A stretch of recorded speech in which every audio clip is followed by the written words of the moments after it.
Hi! Hello. Zodium's here! Hi, Zodium! How are you? Hi, Joe. I'm awesome. Yes, you are.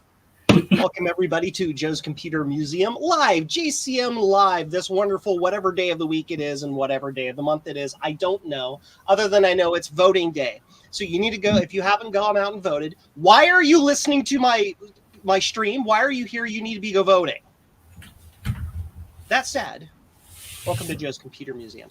My name is Joe Stroh-Snyder. I have a stupid little computer museum here in wonderful sunny Ohio that I play with old computers in.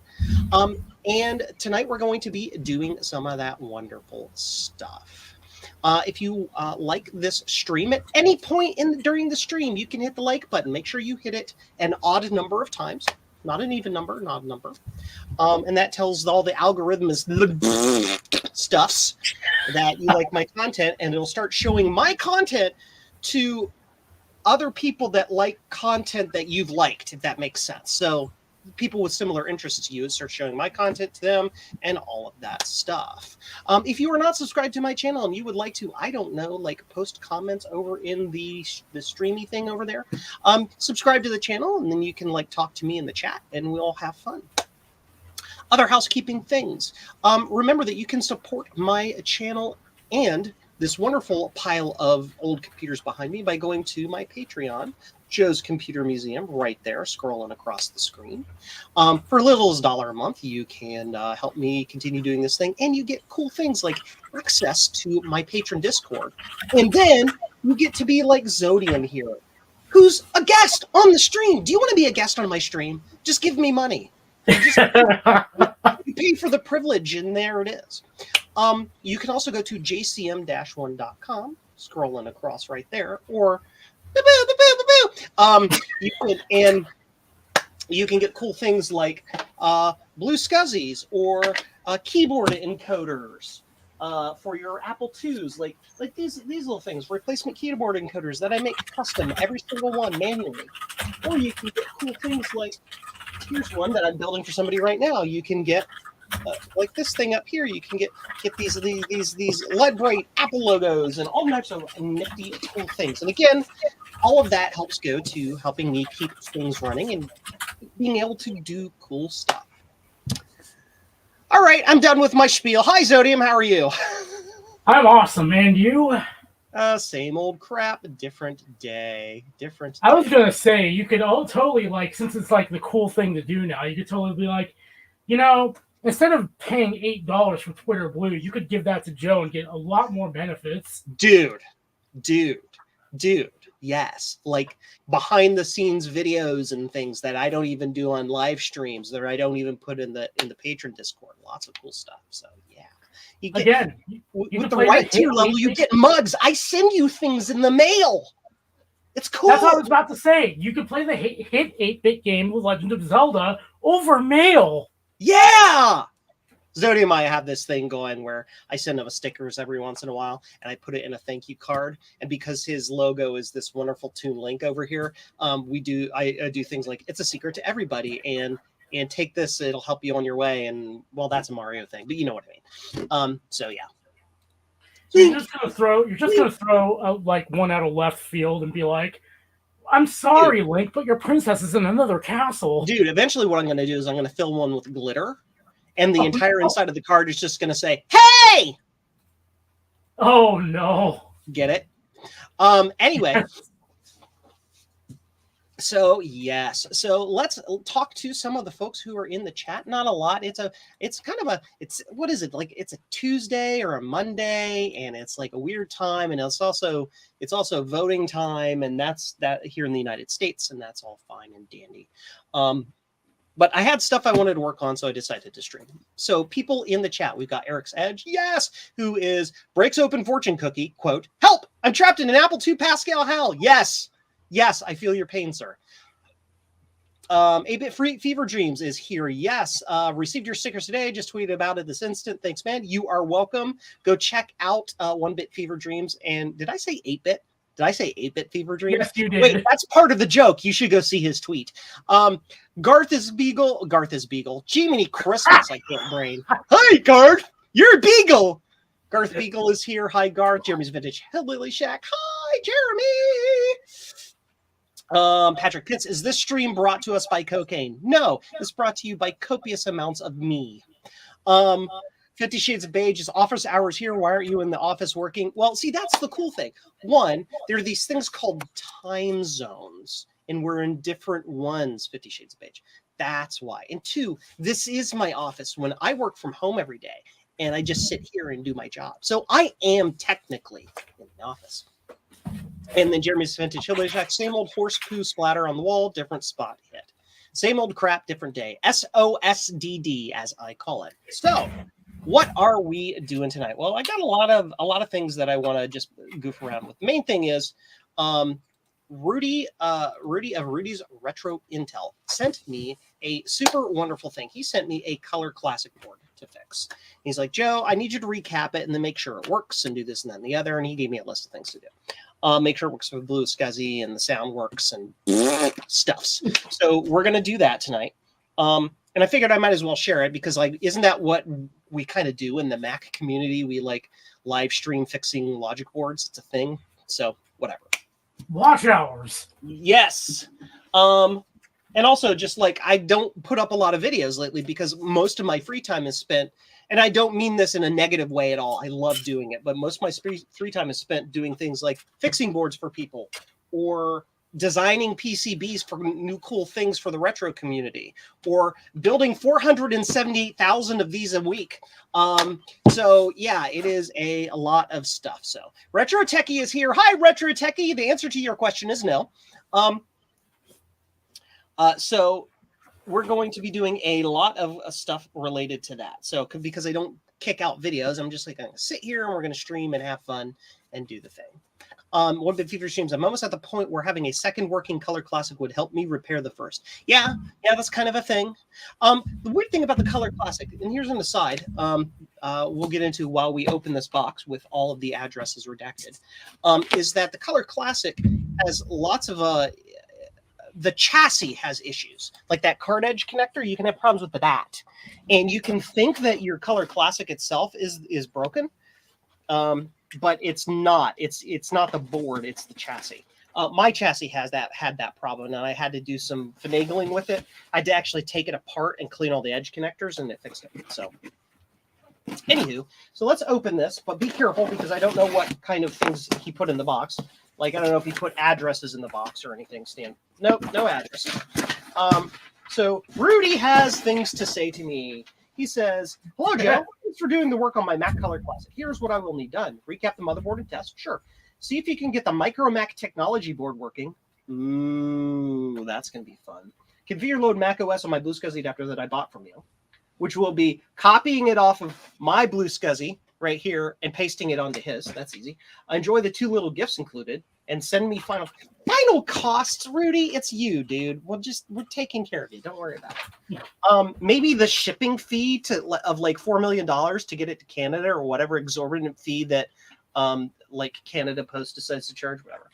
And he says he's going to be doing a giveaway of this Color Classic at the next VCF Midwest. Ooh.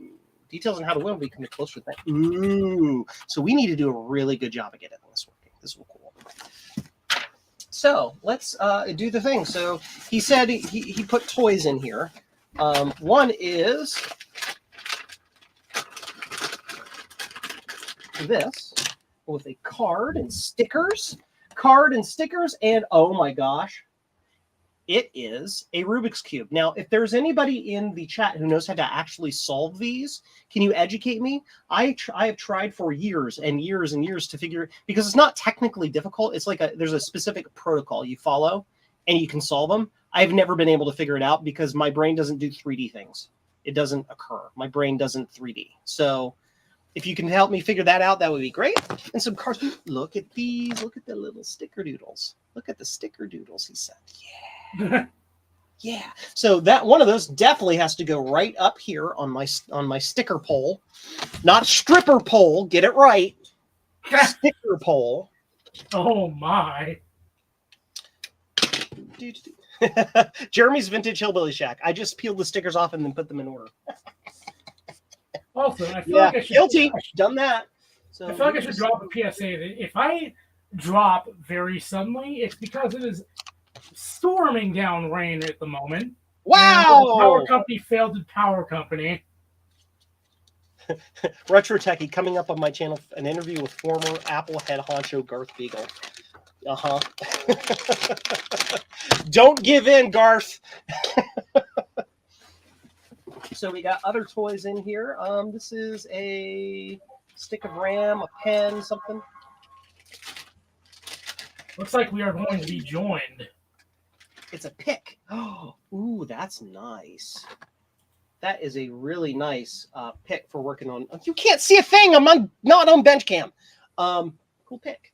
That is nice. Me likey.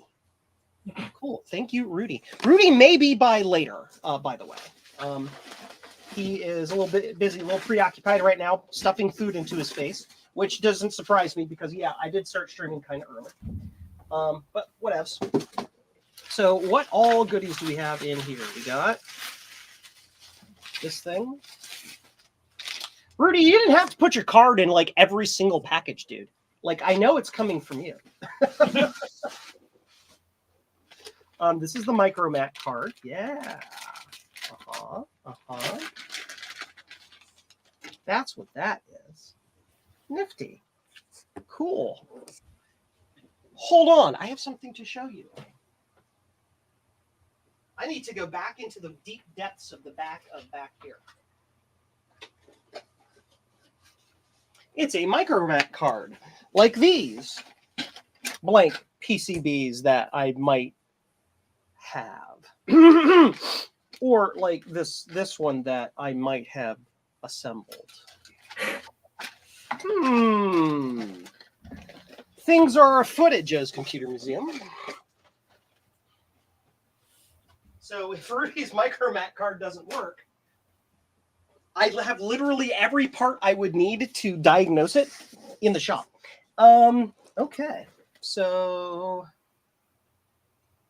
cool. So we're gonna just put that away real quick. Goes right that. What else we got here? What other toys we have? We'll open this one. This is probably his Blue Scuzzy. It is. Hello, Joe. You have work email. Blah.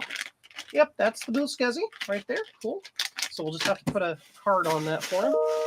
Oh, shut up. Who's sending me email at work? Just like a close work email. Problem solved. Oh my gosh. Who is this? It's Logan. Hey, Logan, how you doing, dude? How's it going? Hanging in there. Everybody, this is Logan. He's been on the stream a couple times. He is big in the Facebook Apple II community, has done a lot of work for the Apple II, and helped me diagnose and get the Datanetics version of my keyboard encoder working. So, oh yes, hello everyone. Hold on 1 second. Setup is crazy sometimes. And apologies to Logan. You had a question for me. We were discussing back and forth a little bit about those flexible connector thingies, and Oh yes, I've been short on cycles to pay attention to that. So I only have so many CPU cycles. So yeah, let's take a look. that idea is very intriguing, to say the least. Mac OS X for Power PC. Oh, that's right. Are you doing like some weird, crazy thing there, Zodium? Yep, and that's kind of what I'm working towards because I realized my OS 10 installers are all bad. Well, if you downloaded them from like literally the internet, they are all bad. Ask me how I know. I think I downloaded them from that site we don't talk about. Oh, well, that's the thing is like, it doesn't matter if it's that site or the correct site. The problem is so many of those rips are bad. Like they're missing bytes off the end. They don't work correctly. Trina's here. Hi, Trina. 1 minute. And that's why I'm glad that there's an effort since Blue Scuzzy got CD emulation to I like was not beat out the bad ones. Cool. The interview happens. People in the chat are just being silly. Raskolnikov. Interesting name. Greetings from Sweden. Hi. Who all else is in the chat? Did I miss anybody? No, we're all here. Retro Techie Joe, can you design my logo on a PC? Technically speaking, I have that capability, yes. I could do it. Whether or not I would is a completely different question. So we need to... Say yes, but you have to put blame Canada under it. Blame Canada. Yep. All right. Are we ready to trigger literally everybody on the internet? Uh-oh. Ready? What are you about to do?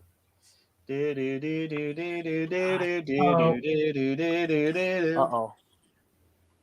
This is my preferred way of doing it because it's faster and I don't melt anything and I have a process for doing it that doesn't hurt the board. So if you want to learn how to do it without hurting the board, watch.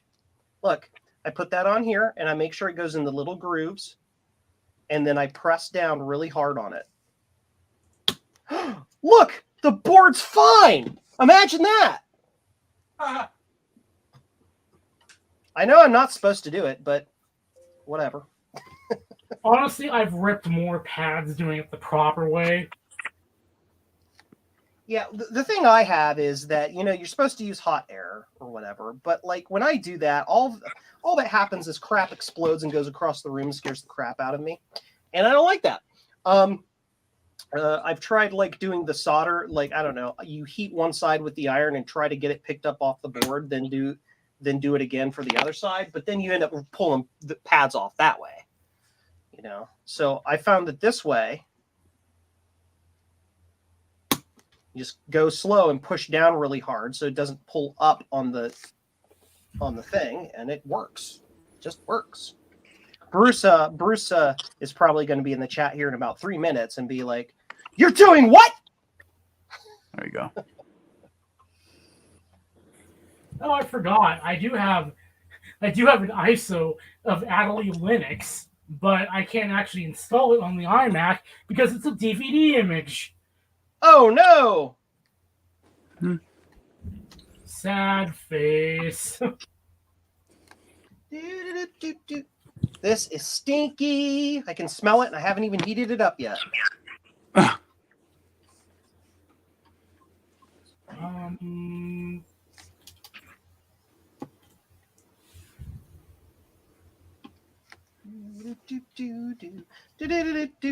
I'm gonna get a copyright strike on this stream. I swear I am. I've had the theme song to Super Mario Land for the Game Boy stuck in my head for days, and I keep humming it, and I can't make it stop. It won't stop. Nintendo's gonna be like, we're sending lawyers as we speak. Yeah. I'm gonna remove the RAM and ROM out of there, or the RAM and video out of this, just so it's not in my way. This goes this way. Ooh, look at something you might like to see, Joe, that I'm working on. Ooh, show it. So I think you joined the Apple One group on Facebook, right? A few weeks ago. Am I on the Apple One? Probably. I don't remember. I'm on so many things all over the place that it's just kind of all a blur now. 1 second. So the upcoming project that I've been working on was learning how to do PCB drafting like the old-fashioned way, not on like a CAD. Oh yeah. Mm-hmm. Software. And so in order to do that for the Apple One per se, since the Apple One was laid out that way, you can't really capture all the curves and bends in a trace on digital CAD because it's, digital CAD wants you to make angled pointed traces. Right. And so the big news I posted in the Apple One group was last night I did a first test print of some CAD stuff I've been working with to kind of set up that process. And so this was what came up last night. Yeah. Wait a minute. There we go. Ooh, that's neat. And it's just I printed it directly from CAD. Okay, you're getting bigified. Everybody needs to see that. That's freaking cool. Okay, So this is a 2-to-1 scale of a 1-to-1 Apple One replica, just for the IC pads themselves. Like, there's no traces yet. But basically, I put forget how my camera works. Here we go. I put little targets, so that way once I print all the other layers and lay them out, they will all line up. And then it's just, the paper is just of ICs and not in their pads. That's it. There's nothing else to it. And so basically what this is doing is, this is the size that the Apple One's going to be laid out in once it's all done. And so basically You lay it out big and then you shrink it down to lift it. Yeah. 1-to-1. Nice. Exactly. Cool. So this is perfectly 31 by 18, and it'll shrink down to 9 by 15.5, which is the 1-to-1 Apple One board size. And then basically I'll do the same thing. I've already done it in CAD. I just haven't printed it out. I have the board outline already done, the top and back IC pads all done, and the drill layer I took from an open source replica, the Russian one that's been floating around. It's not like the Mimeo or the new. In Soviet Russia, Apple clones you. Yeah. But basically, the drill layer is what the big whoa moment is because if I have the drill layer and I just remove all of the vias, I have a much stronger foundation to lay out the board with the tape, including this, because the vias are obviously going to change once I lay out the board because all the vias are going to be in a slight different spot, Yeah. And so basically I took the digital CAD software for the board and basically removed all the vias but kept all the components, the resistors and the capacitor drill holes. And then from that I've already made the pads here, and so these will already fit over the pre-existing drill holes, which they already do. And then I just have to make more pads for the resistors and all the other leaded components. And then once that's done, I already found still manufactured drafting tapes for this stuff. Chart Pack and Bishop Graphics made them back then, and they still make. Well, actually, Bishop Graphics are not in business, but Chart Pack is still in business and still makes all of these tapes in those sizes that you need to do this. That is awesome. 40 to 50 years later. Adam's got a question for you. He says, where does he get the extra large chips to populate your Mega Apple One? He stole that joke from Paco on Facebook. Paco, you just need bigger chips now. Ooh, called out. Oh, that's funny. So everybody, take a look at my board here. Look at the how can we put it? Forbidden popcorn seasoning. Well, yeah, tasty. I want to lick it. No, actually, you don't. But, okay. These are what we call lead salt sodium. They're sweet and they'll make you very dumb very fast. Wait a minute here. I already found a bad via and trace potentially right here. Might be fine, might be not. We'll see. You might like to find out this. I found that back then when you would have a drafter go to make a board, they would basically go to like a Radio Shack. Well, this is when Radio Shack was actually worth going to back then. Yeah. So basically Radio Shack, I believe Radio Shack and some other like retailers would sell these plastic like packs of what were called rub-ons, and basically it would have all of the decals of all the IC pads and all of the resistor donut pads.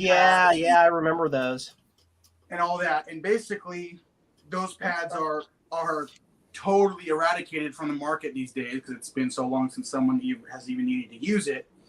And so one thing that I did is technically, with all the research I've learned, you can technically replicate all of that stuff from home, directly from home, except for the tapes themselves. That's the only thing that's going to be hard to like remake, because everything else, all the decals, all the shapes, that can all be recreated in a CAD program.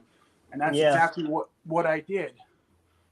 I made a fresh sheet of a bunch of pads and decals with all the targets on them, all the donuts on them, And then basically Donuts. You I said the magic word. I ordered this film that's like, it's transparent and it also has self-backed adhesive on it. So I can print out a full page and then just peel off the back and it'll stick on. In which, take a look here, I did a first test with it a couple nights ago on a spaced grid, and it came out fantastic. That's cool.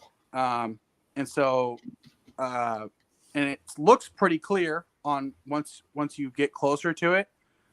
And you can't even really tell unless the light reflects. So it was really, really cheap. It was like $10 for like a pack of 10, and they're all printer paper size. So this will be the trick to drafting up a new board, is with these decals.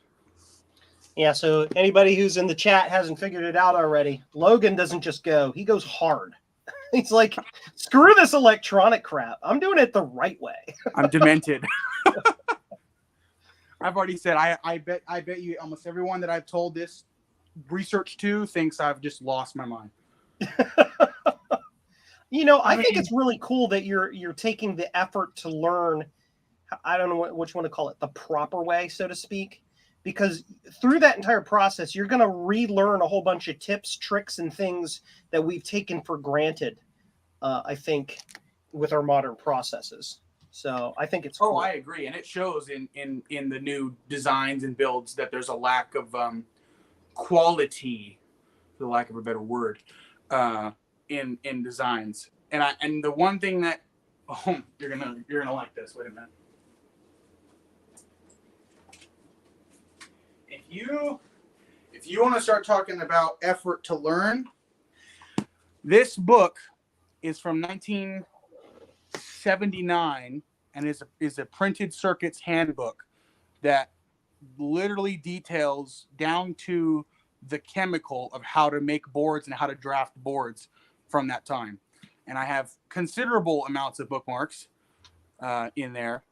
And it basically, I had to special order it, but it literally has like, where is it? Document flow charts, chemical listings, total just wealths of information about this stuff. Yeah.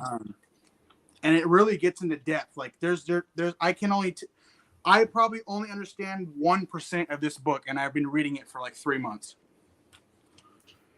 And it's all because of the sciences involved. There's even like charts of like wavelengths in how long to cook something. Oh yeah. Or to bake something. And it just gets so deep. I mean, just so many pages.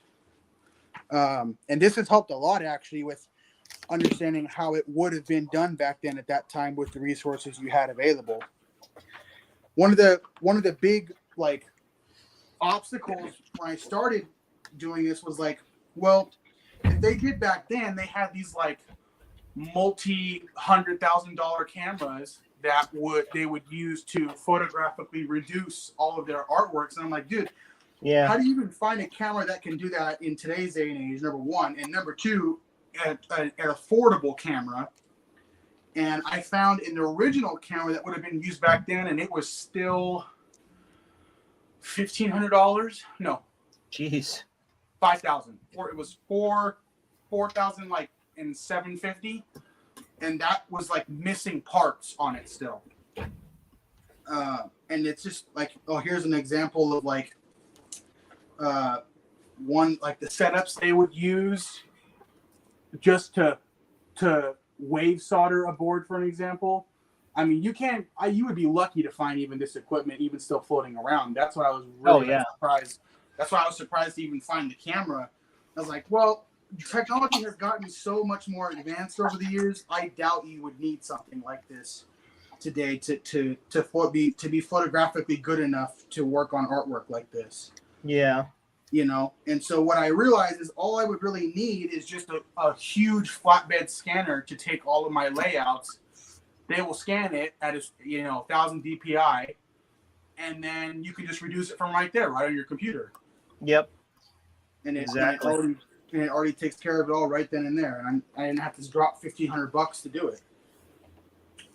You know, realistically, if you really had the money, all the money you needed to worry about, and you really wanted to do it, you could do all of this from home, down to drafting the board to etching your completed board. You just have the wave soldering, or the chemical resist removals and stuff like that. Right. There's just a total science to it. There really is, but it's not like, if I'm understanding it, and people know my age and know my educational processes and stuff that I've learned. I mean, it really doesn't take a genius to do it. It just takes it's devotion and patience, time, and there's layers of knowledge. It's not like any individual layer is that complex, except maybe the chemical stuff, if you really want to understand how it works, like at a chemical level. But the rest of it is like light, shoot, beam, laser, law. They even have diagrams of how you should build rooms to do this. Yeah. They literally tell you everything. Everything you need to know, you can find out in these books. Screening, cleaning tanks, space for cameras, all the bins. They even have the chemical formulas that you would need to put together to make etching solutions. They have it all. And that's the amazing part, though, is that you can still find this information. It's still out there. It's just, you got to search high and low. They have it all from soup to nuts, Central Hardware. That's a joke for the really old people in the chat. But I think people are going to be pleased with what I do once everything's done. The big whoa moment is when I hold up that piece of paper again with all my taped out traces. Yeah. That's going to be a big.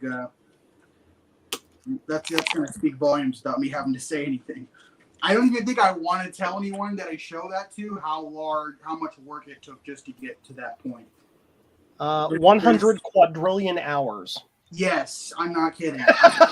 The amount of steps that I had to go through just to learn about what worked back then is insurmountable. I'm not kidding. Like I'm essentially refabricating a dead skill without anything.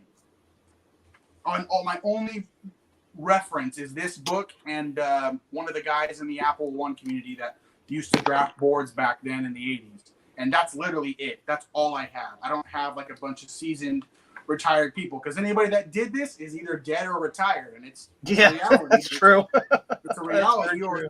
Yeah. And it's kind of it's like, how do you can't ask them for help, because they're like, well, I've been there or done that. Good luck.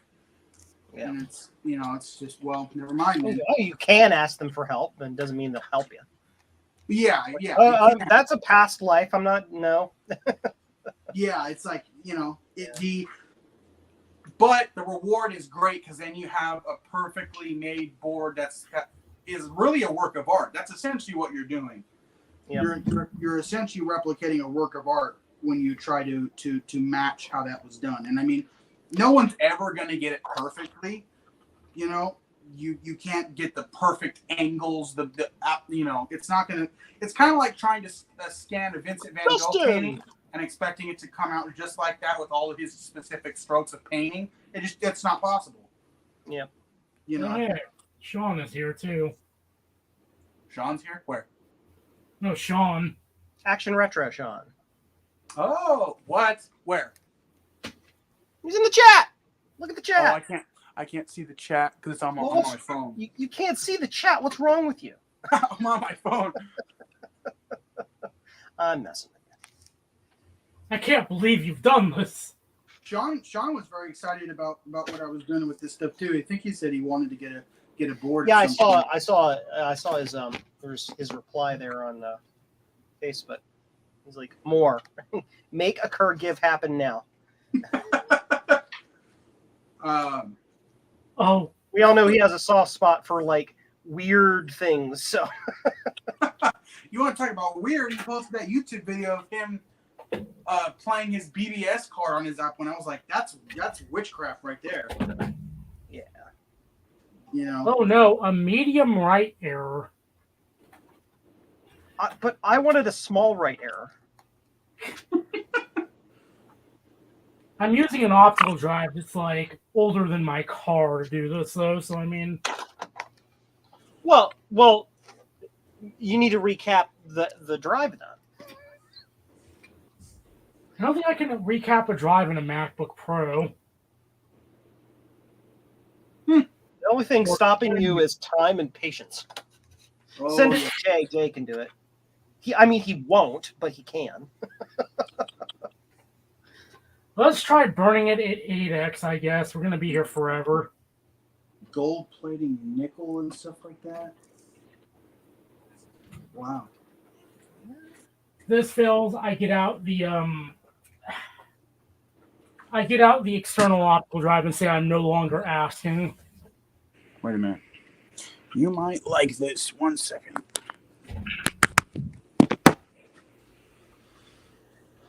But yeah, total science, and I totally know for a fact I sound like I'm a lunatic right now. But you kind of have to be a lunatic to understand it, if that makes sense. Dude, it's us. You don't have to worry about it. We're on the same weird spectrum. It's fine. Like you said, there's certain levels of craziness. Every day I reach a new level. Every day I'm shuffling. Especially with this stuff. Where is Rudy? Rudy is eating his vegetables. Okay. He'll be here soon.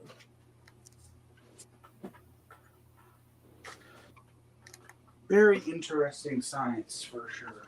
Yeah, get off my tweezers. I do unfortunately have to go. I have to go to Office Depot and get this sheet printed out for this because it's too large for my home printer. But if you guys are still streaming, I will be back. Sure, no problem. We'll be here. And if I see you in the background, I'll let you back in. No problem. Thanks for stopping by. All right. See y'all. Bye. Thanks for stopping. Bye. Logan, everybody, give him a round of applause. Logan's awesome.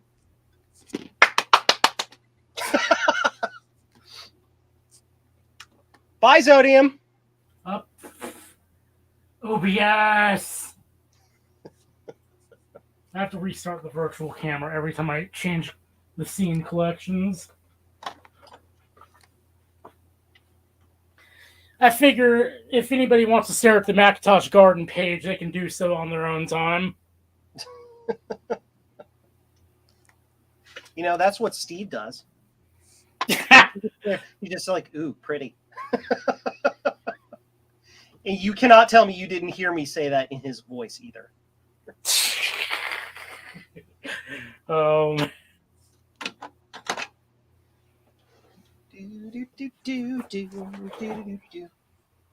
Cool. Those are all clean. It smells like fish sticks in here now. It's one of the more pleasant fishy smells that I've had from this process, but ooh, I get to refill my alcohol.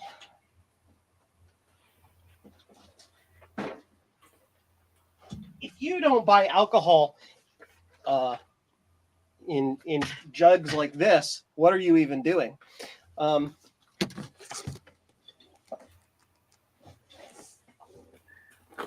need to buy actual electronics grade alcohol one of these days. Yeah, I get it in bulk. I have literally like 5 gallons of it down here. I just buy like the big bottles of like the 91% stuff at like Target. Oh yeah, that'll work too. That's perfectly fine. It's just because like I'm I use so much of it. I just like buying it in bulk just makes sense for me. And also, if I ever need to, commit arson, I've got an accelerant handy. I didn't say that out loud. Hush. Joe, we're live. Oh crap. See you tomorrow, folks.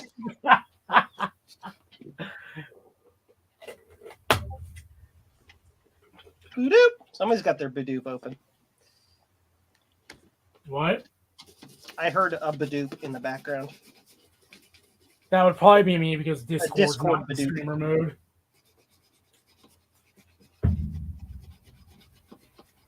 Just kind of clean that area up a little bit. Joe's Arson Museum. What's that? I didn't hear what you said. Oh, Retro Techie was like, Joe's Arson Museum. Which is great because it means the acronym is JAM. Nah.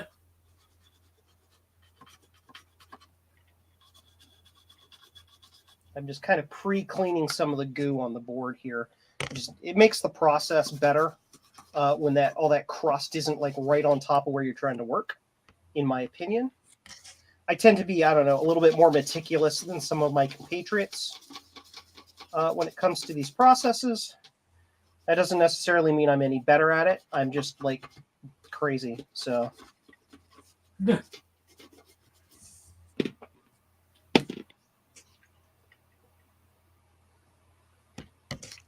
And I've definitely seen worse work out there, but I've also seen much better work. Bruce's work, for example, his alignment when he's putting in capacitors is just insane. Like, I don't know how he gets them that well aligned. Joe, I told Steve all about those late 70s magazines, and now I'm going to make sure they get archived if they aren't already. Yay! Cool. Hi, Justin. Hey, Joe. How you doing? I'm doing good. You had a weird day at work today. I had a weird day at work yesterday, but that's because it was Monday. Oh, okay. Monday monkey lives for the weekend, sir. And it started off with me finding out that one of my middle school teachers had passed away. Oh, I'm sorry. Oh, no. Well, I guess I shouldn't be surprised considering how long it's been since I was in middle school, but still, it hits you. Yeah. You don't know how it's going to hit you until it happens. He was my band teacher. Ah, yeah. So I haven't kept up with any of my teachers since like I left the school system entirely. There's one. There's one I wouldn't have minded keeping up with because he was like, I want to say when I was in high school he was like in his early 30s, so he was still fairly young. But his name is a little too generic, so trying to search for him pulls up like literally nothing of value. Unfortunately, some of the teachers I had, I don't remember their first name. But yeah, I actually keep in touch with a couple of my teachers. This one, he wasn't one of them that I was keeping in touch with, but I don't know that he was really active on social media either. Eric's asking you which instruments. Did you answer that? Trumpet. And no, it was not marching band. Oh, that's right. You've talked about that before. You're trumpeting. Yes, I played trumpet. Actually, I could probably still play trumpet, but not as well. You know what blows people's minds is when I reveal in middle school I was actually in choir for a minute. Choir, yeah. Actually, I tried out for choir. They didn't let me in. I do have an interesting instrument though, but I definitely can't play it. I don't have the mouth for it yet, but maybe I'll pull it out some. Actually, it's buried. I have a valve trombone. Now, if you want to talk about kind of odd instruments, the ukulele is another odd instrument.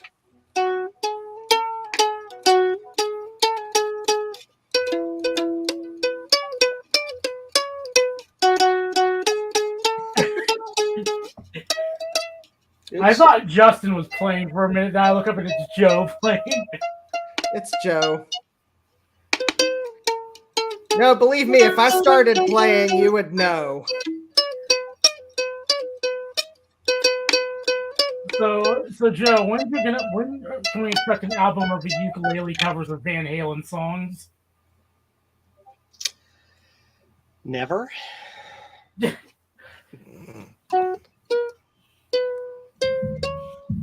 So I actually figured out a way to not shirk my responsibilities and still join you on stream, Joe, and that's because I'm editing thumbnails.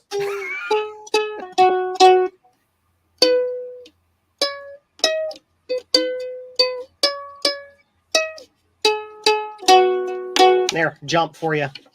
If I can remember how photos works on the iPhone, so I can find the photo I need. Poor Adam.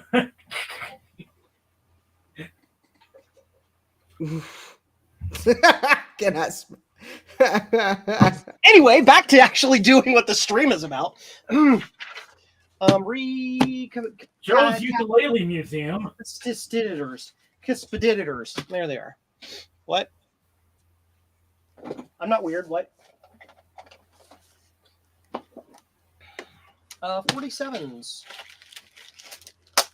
I got 47s in bulk.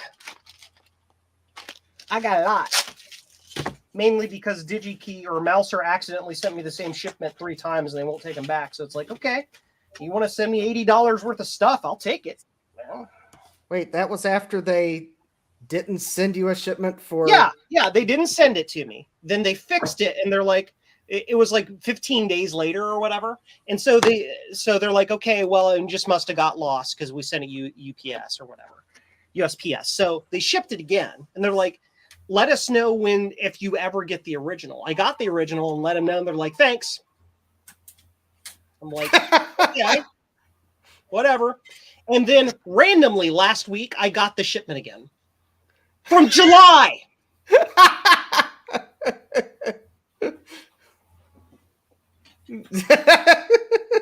Like, all right, cool. I'll take it. I'm gonna laugh if my iPhone 10R from 2020 ever just mysteriously shows up at my house. Oh, because you ordered one and it just never showed up. Is that what you're saying? Well, no, so at the beginning of the pandemic, like I sent it out for repair. Yeah. And it was getting back here perfectly fine. Then when it hit Oakland, it just stopped updating. And I had to call on Apple. Somebody in the Oakland shipping center stole it. Yep. So I had to call on Apple to replace it, basically, and they refused to do it for like a month. Then I'm like, listen, that phone's not coming back. Can you please just cut me a replacement at this point? And they're like, I guess. I'm not supposed to inhale that. I forgot to turn the fan on. Somebody didn't. Okay, looks like somebody didn't watch Will It Blend? Yeah, no. Blender smoke. Don't breathe that. Did I hear Don't about the breathe dude this. on Twitter who gets a deposit whenever he orders anything on Amazon? No. That is weird. Joe, can I smash that on Saturday? I think he's talking about my ukulele, and the answer is no. But if you want to play my electric guitar, you can play it. I have one. I play it very poorly. I was going to click a button. I was going to go to there. That. Yay, that's what I was going to do. Okay, moving on. Burning it at eight times actually works, and we'll see if the iMac likes it this time. What's the over-under on that? I'm gonna go with it's going to fail because I'm installing 10.0, aka the bad version of Mac OS 10, aka Next OS Next Step with a very, very small abstraction layer on it. Got it. Also, what's funny is this iMac works perfectly fine with like factory-made CDs, like audio CDs, but burned ones it really does not like. So it could just be that too. That to some extent that's typical of certain drives of a certain era. They just It's like, no, we're not doing the thing. It'll read the disc, but like the audio just skips a ton. Yeah. But yet my burned copy of macOS 9.1 that Garth helpfully gave me the image for worked fine. So really inconsistent. Ow, that's hot. Fire indeed hot. Again, another thing, if you didn't hear that in Steve's voice, then I don't know who you are. Oh my gosh, Rudy is here. It's the man of the hour. Hi, Rudy. Rudy. Hello. How you doing, dude? What's up? What's up? What's that? Wasabi. So what you kids working on tonight? Joe, I know you're working on my board. Your stuff. Yeah, Justin, what are you working on? I'm working on video thumbnails, which is why I'm staring at my phone, looking at the photos I took, deciding which one I need for the thumbnail, so that I can then send it to my computer. Just take a picture of your thumbnail. No one wants to see my thumbnail. The That's one of YouTube the reasons- audience will never let you hear the end of it. So Exodium. Literally, you just has a picture of a thumbnail, and then over it has the text. This is a thumbnail, and the video is like 10 minutes of like weird hand gestures. What I'm working on is trying to get Mac OS 10.0 to install my iMac G3. Can't see it because my camera is currently not camera-ing at the moment. So The fun of technology. Yes. If anyone can do a Walter Cronkite impression, Jeremy Good night just and good luck. yeah. This just in, fire, still hot. It's just fire, still hot. Yeah. oh my god, it booted to the installer. Dude, No way. Stop ahead the of the internet. It's a miracle. And now we are going to install it over USB 1.1 onto a USB stick. Why? Because I am masochistic in every possible way. you're crazy, man. Fire, still hot. Yes. We need Ron here to do the voices. Yes. Look at the crusties on the board here, Rudy. Yeah. Yeah. Well, it was still working when I sent it to you, so I'm surprised. Yeah. I've already found a couple traces that were like right on the cusp here of like being not traces anymore.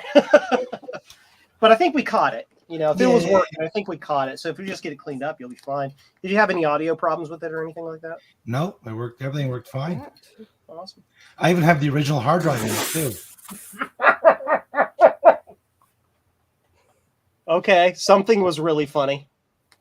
We need to know. Hey, so you remember that so anybody who knows like the first non-beige, or I guess I should just say New World Macs, how they have this stupid little limitation where like for the internal ATA, the OS has to be on the first 8 gigabytes of the disk. Yeah. That applies to USB too for some reason. Because it's So like you it got, won't like, let me 16 install. gig stick and it won't fit. It won't work because it's too big or something. I don't know. It won't let me install under the USB stick because it's 64 gigabytes. It's like just like what are you 64 serious? terabytes. I love it. What is That wrong with delicious. you? That's the best, dude. That's awesome. All right, fine. Disk utility, do your thing. Partition Wait. time. So, okay, so even worse, you can't, once you've gone that far in the OS 10 installer, you cannot get back to disk utility. You have to You gotta restart restart. the entire machine. Yeah.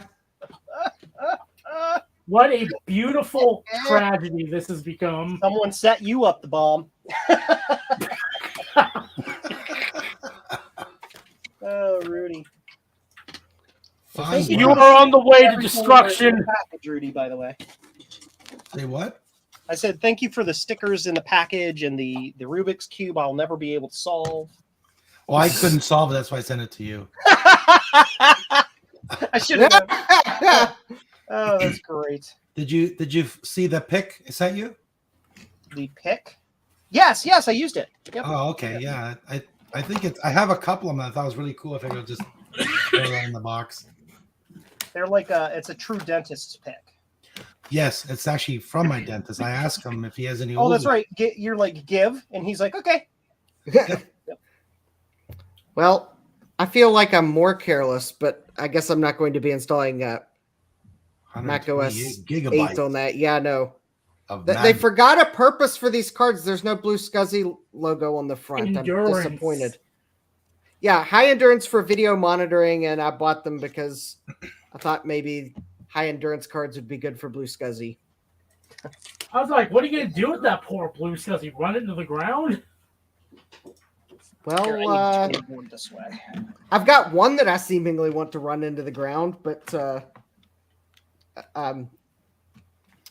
hopefully it'll be back in working order soon.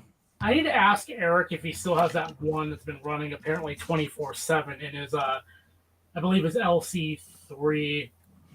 He told me like it's a longevity test. He has like one running like damn near 24/7 in one of his 68K Max. Yep. And that's part of the thing too. How can I put it? There's a certain forum where a whole bunch of mean people hang out, and they're like, Blue Scuzzy sucks because buffered inputs didn't do. And Eric's like, here's the uptime report of my LC that's been running this thing for nearly 2 years now. So eat it. Well, Joe, on happier notes, you just got $1.99 from MacFX. Mac my Effects, gosh. super sticker. Mac Effects, yes. Woo! Hi, Mac Effects. Mark Jose. If you don't know him, do you call him Mr. Effects or just Mac? I just call him Mac. Mark Effects. How's that sound? Mackie effects. We need to check that. That trace looks Okay. I don't know why. Well, All right. No. Ding, ding, ding, ding, ding. One of the things Kate needs to do is put Mackie in a Mac Effects case. That would be amazing.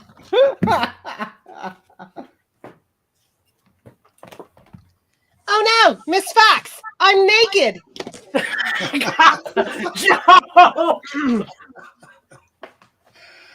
Yes, No, Fox. Mackie's. How can we put it? Pretty mischievous. He'd be like, "Ooh yeah." Miss Who's your Fox, daddy? why am I in this transparent display case that looks like me? Because this is a Mackie Effects display case. I don't know. Innards. Yeah, showing your. Okay, Tell me I who's have your daddy. now misplaced the piece of paper that I thought was cool that I was holding on to for the appropriate time, even though. No, there it is. it'd be like, Miss Fox, what am I doing in the 90s? Yeah. Now, I don't know why I just thought of this being on your stream, Joe, but so Steve sent me something. I'm sorry. Was it And an he put- image writer? No. And I don't know how well this is going to show up on stream, but We'll make you big. We'll make it Does show up. Justin please These- call the police? No. please enjoy this TI thingamaboo jig. So My meme is everywhere. I've become viral. your meme is everywhere, but he didn't write it out in full, so What the hell was that? headphone warning. That was sorry. That was my cell phone telling me to take my meds, but I've already taken it. It just happened to be like right next to my microphone. Yeah. Garth has joined us. Oh my gosh. So Icons! Hello. Hi Icon Garth. man. How you doing, sir? Good. Hey, Garth. How are you all? I'm just mucking around with my Macintosh thing. Yes, that is that's what Steve sent me. It's the this was in I guess the mid or the 90s, so that the teacher could show the screen of the graphing calculator on the overhead projector. That is awesome. So this plugs into the teacher edition of the calculator. This goes on top of the overhead Wait a projector. minute. It plugs into the teacher? For a very special Rudy. teacher, yeah, it plugs. It's a very into the special teacher. teacher. Yeah. Joe's about to be like, y'all shut up or you're going to get me demonetized. Plug it in and cough. Get in and cough. Great. On a side note, Joe, take a look at this. My new board showed up. Ooh, what is this? Solo layout. and is classic by every webcam. It won't focus. Cover your eyes. There you go. It worked. Oh, come on, stupid camera. Tape it to a piece of white paper and then put that up. You gotta put your hand behind it.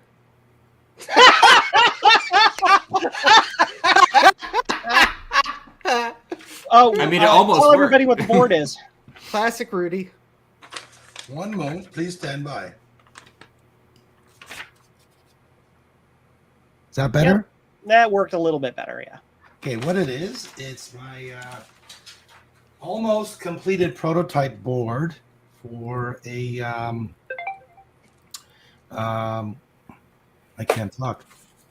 That's a first. It's my prototype board for the CJ output, like a generic board. I'm going to be using this in my K Pro. Cool. Oh, it converts the funky semi sort of NTSC to Yes. cool. And it would work on basically whatever you wanted, like a pad or anything else that you need to have a external video. And it's small. So it's going to be tiny Comptasija. Yeah. Comptakuga.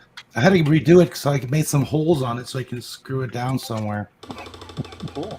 And make a little 3D adaptadoodle for it, like a 3D Yeah. 3D case. I'll have to get Javier to do that because he's got a big 3D printer now that prints airplanes. Your pause between big and 3D printer was suspiciously placed. Dun dun dun dun. Anyway, I'm not weird. Shut up. I'm going to put my screen on pause for a moment. You can continue to chat amongst yourselves. I'll be back in just a minute or two. Thank God he's gone. You can take over now, Rudy. You've got the power. Javier's I heard that. No, sorry, Joe. No. You're fired. Javier, I'm big in Japan. Are you big in Japan? I'm big everywhere. Well, Floppy disk here. Actually, my LC that I ordered from Japan will be here the 22nd, which I don't believe because it's in Indianapolis already. of December? Of November. Actually, it could be the 22nd of December. For all I know, because they say no delivery date yet. Estimated the 22nd of November. Yeah. It's in Indianapolis, and I looked at that. And I'm like, so you're going to tape it to a tortoise? I was surprised. I sent this board to Joe, and it got there in 6 days. It's like, what? Are you sure? Are you lying? I better talk to Joe. He said, yep, he got it. It's like, wow. Then again, Zodium, did you ever get your phone? Because maybe FedEx is about to send this LC wherever they sent your phone. Yeah, I'm actually using it right now to. Oh, good. So at least they didn't send it to a black hole, just a nebulous hole. Garth, are you booting off a floppy drive? Yes. You should get a W drive. Oh, I have one. I'm going through some of the old floppies I made a few years back. Well, I was going to say you can check out my new video on the W drive, but you already have. I actually have I just got a W drive last week, and So you should watch my video and you see how to use it. I know how to use it. I talked to Adam on the stream and Joe. They all told me. They told me how to plug it in. They used the one connector goes to the back of the computer. The other end I use, and I hit the buttons on it, and it goes clickety click click click in the right order, and then we're all good. And actually, it turns out the W drive will work okay on the Apple IIe You card missed too. the menu part. If you put that I think it's W drive.dat in the root folder, it actually pops up a menu on your screen, so you can just use your keyboard to select the file that you want. I actually saw that in his video, but I didn't realize there was a way you had to do it. Yeah. Well, thank one you, are you Rudy. talking Actually, about? I do have to watch your video now. Okay. Dang, I have to watch your video. Darn! It's apparently a terrible thing. You right? better hit like, or if not, I'm gonna come visit you. I'll make a comment. You'll see. I'll bring you a make some printer Mean comment. Like, subscribe, and stuff. and stuff. Yeah. So does your video describe why I would want a W drive and not a floppy emu or a Eggs. Well, or an pretty much. actual floppy drive. That's You have right. to You watch put it till that the video end. up like just an hour ago, didn't you? Like an hour or two ago. Yep. Oh, if you only uploaded it an hour or two ago, I was still at work when you uploaded it. Oh, no wonder I didn't see it. Okay, if you just put Yeah. it up, yeah. Yeah, if it got uploaded while I was at work, I haven't seen it yet. I was over grabbing your URL to put in the Look at that. It's a whole description, new Rudy, video and there. I'm like, oh, wait, new video. Oh, I will what do you definitely know? watch YouTube doesn't tell you if the people you follow have new videos. I know. I'm having that problem lately too. That It's just like, actually nope. this video I put out, I said public, and then about a half an hour later it says you can't view it. It's like, we're talking about. So I go back to my computer. I look. It says it's private. It's like, what? What's up with that? So I change it back to public, and it seems okay now. I don't know. Strangeness. Strange. People are strange. Ah, When you're a that's weirdo. better. This is a great. I found her disc. Look, it has hello on it. Hello. Say hi. Wow, look at that Run program. hello. Type it hi back. There's nothing. just There's literally can't nothing on this disc. This disc is ready to Hello. go now, man. Honestly, this is gonna be a good disc for good disc. I just Blank. updated one of my old thumbnails, and it looks so much better with my with the new background picture behind the picture of the computer. Lies. It had a stock photo background. Now it has a photo from the actual motherboard in the computer. Yes. And Andy. True. Yeah, it's funny, Eric. When I'm doing, Eric says he likes physical drives. When I'm doing programming in BASIC, I kind of like using a physical drive still. It just kind of makes me feel. Yeah. I like both. I like having the physical and the W drive or the floppy mute, because that way Yeah. I can program, on my desktop and then just copy the file and run on my Apple or play with stuff there. Like sometimes I find files like, what the heck is this? I'll have a whole bunch. So I just throw on the W drive, then just look at it on my computer as opposed to sitting there on the Apple. Heart.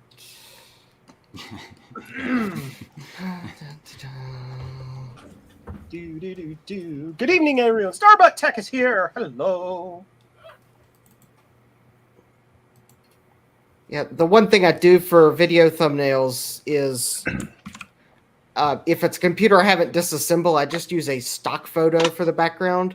But then I always go back and replace it with a photo I actually took of the motherboard in the computer. And I'm just finally getting around to updating a few of the older videos. You actually put effort into that? Yes, I do. Harsh. I'm just saying, my thumbnail for my video today, or for the stream today, was a picture of me holding my hand out, and then I put some text on it. I'm like, all right, good to go. You know what's funny, Joe? Actually, when I brought up the video, I looked at it and I was like, I think Joe just threw it up there, just like YOLO'd it and whatever. Yep. It worked. Dude, I don't have the attention span to remember to breathe. Last Josh Malone. thumbnail I YOLO'd was awful, and I'm tempted to delete it from everywhere where it exists. And I'm being generic enough so that no one goes and YOLO memes it, because that would be awful, and now I'm going to actually just go delete it. Not allowed. Quick. Denied.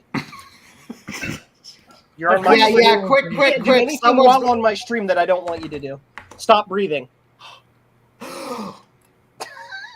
Apparently, Apple Works is now way too I'm compliant. kidding. I know. Because that wasn't going to last long enough to... there we go. Let's see here. Unpopular streamer kills guests. Film at 11.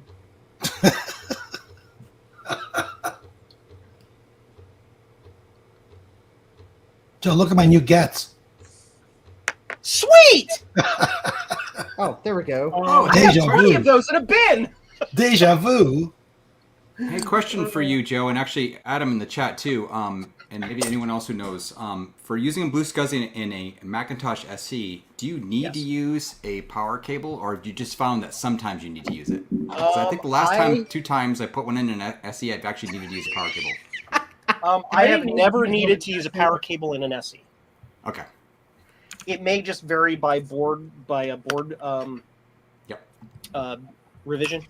I don't That's know. what Adam had mentioned too. Sometimes I think it was him that said that. Yeah, a couple times I've needed to do that or something. So, and it's funny. The last 2 times I needed to do it, actually, I needed to put power cable in. Otherwise, it didn't work. Straight that way. Holy moly! I think my camera is turned a little bit. Adam, you will be happy to hear that the thumbnail I just did does have a hat in it. If it doesn't have a hat in it, it's not a Justin D. Morgan thumbnail. That's just it's part of your brand, Justin. It's part of my brand now. You have to have your beret, or it is a beret, right? No, it's a flat cap. Flat cap. Thank you. Yeah. It's a Poe & Company flat cap, and if you want one, you can go to poeandcompany.com and use the coupon code. Now, get this. Justin D. Morgan. And Sweet. You'll get a discount, and I'll Is that a D or a D with a period afterward? Just D. Justin D. D. Morgan. It's all letters. I love it. Cool. Now, that is one of my affiliate codes, so I will get a kickback and then feel obligated to give Joe a percentage because I'm on his channel right now. You're learning. Yes. Oh, that sound of that Apple II keyboard. I love it. I love it. I'm in love. I'm typing a letter to Apple right now. Hey, When I bought my Apple IIc, I got a thing in the I got a little card net where I could get a free copy of A2 Plus magazine, or what was the other magazine? The other Apple II magazine. Anyway, but I wrote a letter and I was like, hey, I didn't get my magazine because I actually wanted both of them, and I wrote a letter to whatever the company was, and basically I still have that letter somewhere, but yeah. And it included. All right. Oh. Of course, I'm sure YouTube Look will at take a Ron's. random amount of time to actually update. But at least on my end, both of my TRS-80 live streams now have the new updated thumbnails. Now they do, on my end at least. YouTube will probably take their 30 seconds to 24 days random processing time, but There's very cool news. Josh Malone being able to save the Mac Plus from the engineering lab. That's cool. Joe, speaking of keyboard, yes, Mac Effects? Yes, we need to put together... I need to get... There's an issue... Things are happening. Like, brain just reset. dong! The manufacturer that that Mac Effects uses for their stuff is an actual proper manufacturer that actually requires standards. Not like PCBWay or JLC PCB or dirty PCBs or any of that, where you just shove them a Gerber file and they're like, we're going to shove it, and it happens to come out right. No, these guys are like, your vias aren't tinted, and this doesn't have a keep out zone. And it's like, dude, just figure it out. And they're like, no, you need to tell us or we're not going to build it. And I'm like, I don't know what any of your requests mean. So, like, we're going to be bringing in some short-term advice here soon to help figure out how to get that. Justin is making me want to get my Model M out. Yes. I assume that's his keyboard I'm hearing. No, you're hearing Garth's keyboard. That is an Apple II. That was actually No, he Joe. was hearing mine as well. That was his. No, Garth just makes me want to get out my original Apple Extended.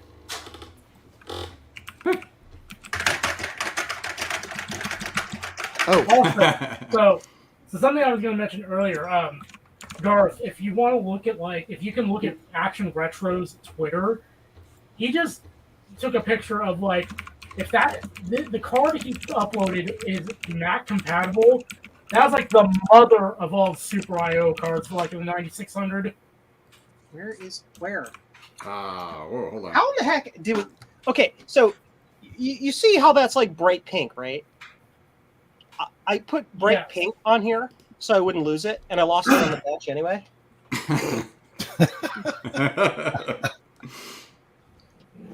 Anyway. Speaking of bright pink, Jan Beta had an interesting tip in his last video. He didn't describe it as a tip, but it did seem like an interesting tip. But he uses he uses hot pink zip ties in things he's repaired so that if he ever opens it back up again, he'll remember he's been in there before. And I kind of thought that was actually a good idea. Hi, it's Jan Beta. I love his videos. They're great. Just take a sticker and stick it on the inside of the case. Yeah.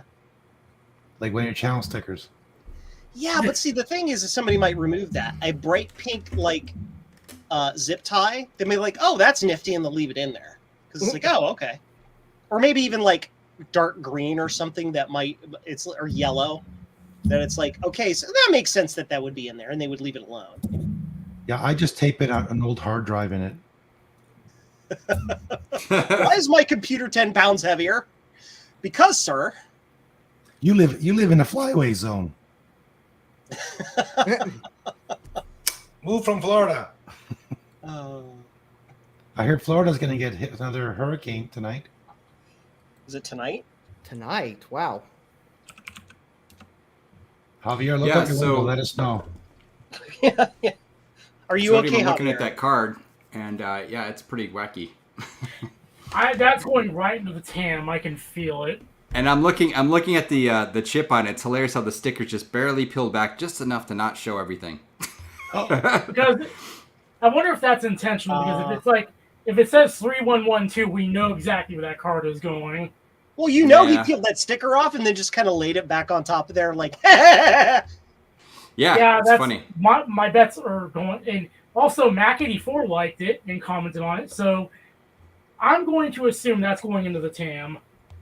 Yeah, it's cool because it's a single card, easy peasy, right? But it also he has that riser card for it too, so you can have multiple cards and stuff. It's pretty madness. Yeah. I didn't know anyone made that though. It's kind of a cool combination card thing. If I had one of those cards, I would get the 9600 out and love it again. But yeah, because I thought those combo cards didn't work at first, till I decided, you know what? I'm gonna plug in my FireWire hard drive to my combo card without any special drivers installed, just to see what happens. Sure enough, it mounted. So the combo cards do work. Yeah, I have a I'm not sure what brand it is in my 9600. I have a FireWire USB card, and I've actually, it's funny, it's really handy for backing up like larger hard drives and stuff. Because obviously, using Blue SCSI or something, or SCSI SD or something is kind of slow for that. But yeah, it's way fast for that though. And then I can just plug it into my modern system and stuff. Cool. What is this game?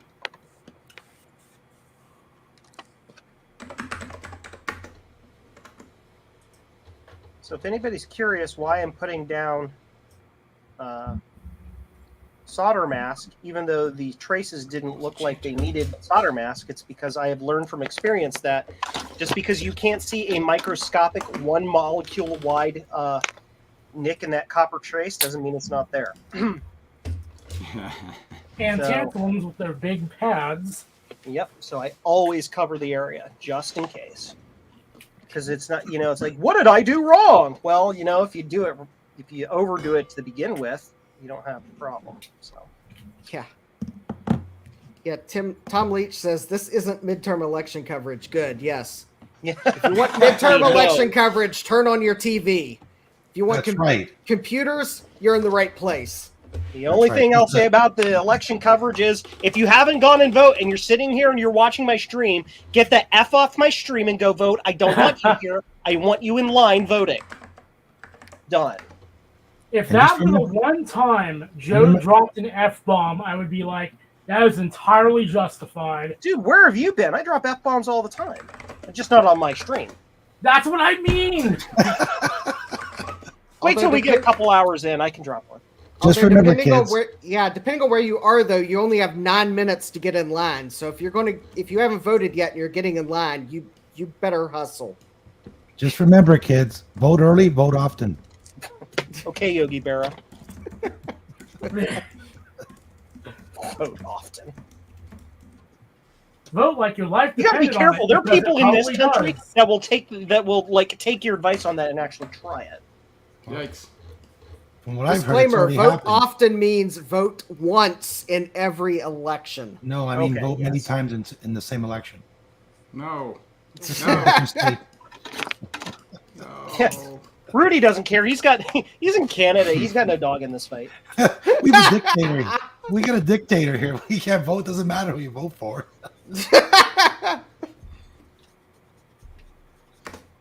Well, I though am going to vote for fastest power PC upgrade. It's the best pin that I randomly grabbed off my desk.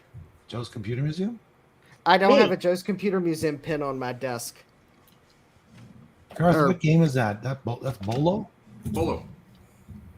I haven't played that. That looks good. Oh, seriously? Wow. If I can only remember how to play it. All right. Use take two. Well, it's like a tank game? Yeah. So I've got to remember how to shoot. Wow. We used to play this in 6th grade. We had a Apple IIe in the back of our classroom, and we all would play this game. Who in the United States didn't have an Apple IIe in the back of their classroom? You had an Apple IIe. Oh, you must be young. We had Apple II. We had the Apple II Plus made out of sticks. Made out of sticks. I think I'm probably like the youngest person on this stream, so I'm not even going to say. Your first How old computer are you, was an Zodium? 5? Compared to you guys, This is made probably. for kids. The best part about playing this is I'm playing it through my capture device, which everything's delayed by a few seconds or something. So Yeah. you know. Well, you are probably right, Zodium, unless Retro Techie somehow joins us. Then he'll So- claim he's younger. So, like, I graduated high school in 2007, Oh, Jesus. but when I was in elementary school, we still had Apple IIs. Oh, shoot. Apple II forever! Yes.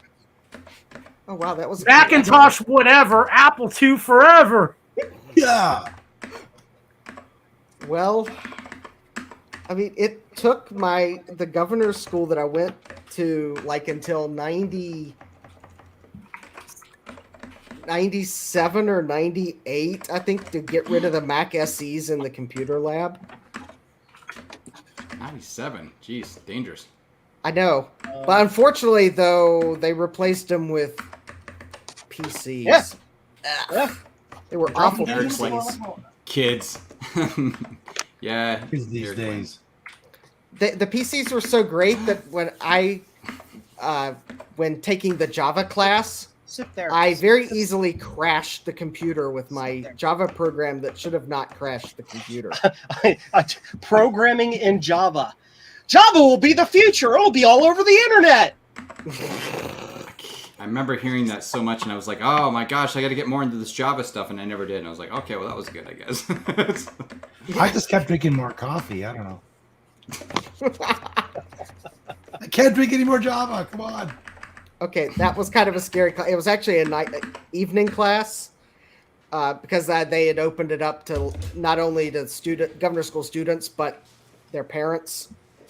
So it was kind of a broader class. And Beer back, pretty sun's up. I remember having coffee that late. It was like started at like 6. And yet I was still able to go to bed back then. If I try that now, I'll be up all night. Up all night, sleep All all night. day. All right, I need to go downstairs and take a couple photos so I can update the next thumbnail as well as create the thumbnail for the live stream I am going to schedule for Thursday. Cool. You should mix up your thumbnails. Put your toenail in there. No one wants to see that either. Yes, Macafets. Yes, Flash. Yes, another blah. Java and Flash. Eric. Thank God they're you didn't- gone. You didn't miss much skipping Java. Yes.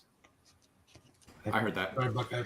Using Python, C, and C++. I tried some Python. I don't like the fact that you have to hit tab all the time. Oh, you have 3 spaces instead of 4. Syntax error. Yes. Good luck finding where that is. Eric, Apple Pascal and Fortran, and now that's what the cool kids are doing today. Eric, I'm still waiting for your Fortran video. I've never used Fortran. I want to try it out on my 2E. So let's get going on that video. Fortran. Make it a live stream, even more funner. Dude, that'd be good. Learning Fortran, Module 1, don't.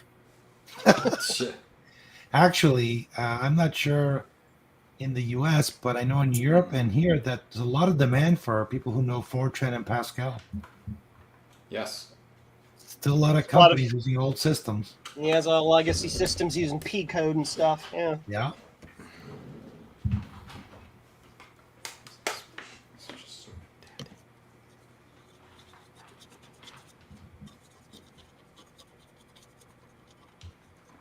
I'm waiting for someone to, once again, even though, come on, how long have you all known me, to be like, why is there a fish in the background? Big fish. I love the fish. I love the fish. I love Zodium's fish. I love the fish. I can't. They're just. I thought you said you like filet-o-fish. What? The McDonald's filet-o-fish? No. That's the opposite of what is good. That's awful. It's like the McRib. It's awful. Oh, it's like hot layers take. of slime on slime, and it's like, no, thank you. I would rather way to eat one of those is with extra mayonnaise. Yeah. Oh God! Ditto. Oh God! What? Okay. I'm joking. Now I expect to get canceled for saying the McRib is not good. No, everybody pretty much agrees with you on that. Yeah. It's mostly just a nostalgia thing. It's like, I had that when I was 10 in 1982. Again, like, when I was streaming, I was like, somebody was like saying, yeah, you should like, because I was debating on what I should go get for lunch in the middle of the stream. And somebody was like, you should go get a McRib and like give us the play-by-play commentary. And I was like, oh, that would have been hey, great. if somebody PayPals me $5, I will go buy a McRib and then publicly lambast it on stream. Because they are $5 too much. And I kind of said it's basically like McDonald's is like, hey, let's make some meat, but we need to ask somebody what this should taste like. Let's go ask LaCroix what this should taste like. Oh yes. LaCroix, exactly. Oh, that's great. Garth, I'm assuming you're using your OBS to do all this? Yes. The live stream? Yes. Yes. I'm having Yes. a hard time getting my OBS to work with the live stream. I'm not sure what I'm doing wrong. I have to do some more reading.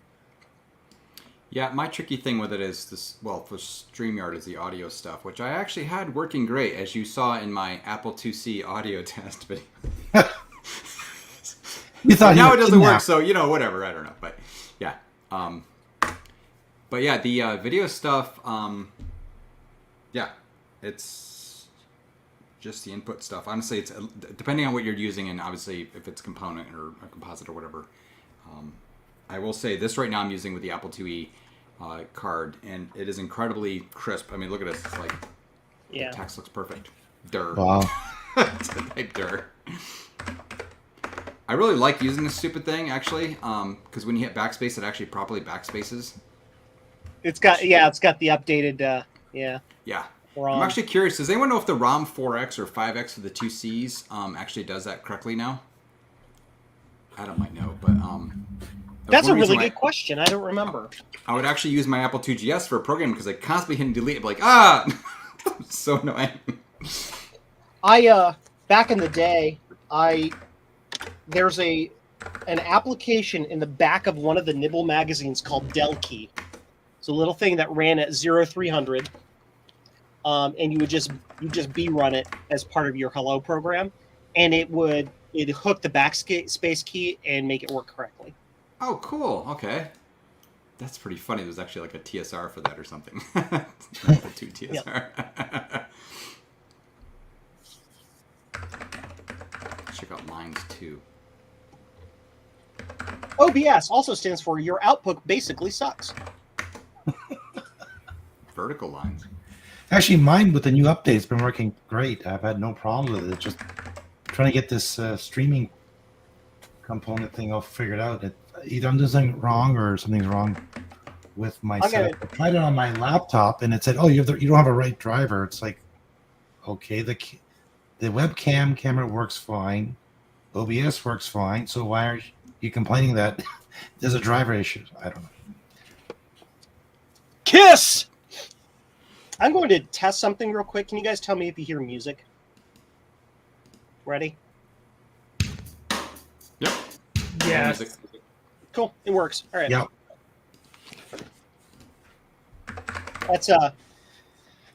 That's one of the biggest tricks with OBS is that local kind of loop back thing that you get. So if you play media on your local PC, it actually routes the sound back out to OBS. So yeah. I really would love to figure out how to get it all set, because apparently there was a way to make it so that OBS can listen to audio from certain applications. So it's like if I wanted to say play some music or something through iTunes, it would completely block that out. And I thought that would be pretty cool, because then I could listen to some music while I'm streaming and not have to worry about getting copyright claimed halfway to hell. Yeah. Well, the trick to that is to not install the loop back. You turn off well, if you turn off desktop monitoring, it'll stop that, but then it also won't capture your audio from like your application. So yeah. Also, I remember back when to stream you had to use virtual audio cables, and you had to use Flash Media Live Encoder, which, given how Flash it is and given how Adobe is, you could just imagine how much hell that was. Oh yeah, yeah. And that's why XSplit, when it first came out, was able to charge an arm and a leg, because there was no other competition that did it quite as well as XSplit did. Then OBS came out, and that's why nobody uses XSplit anymore. Yep.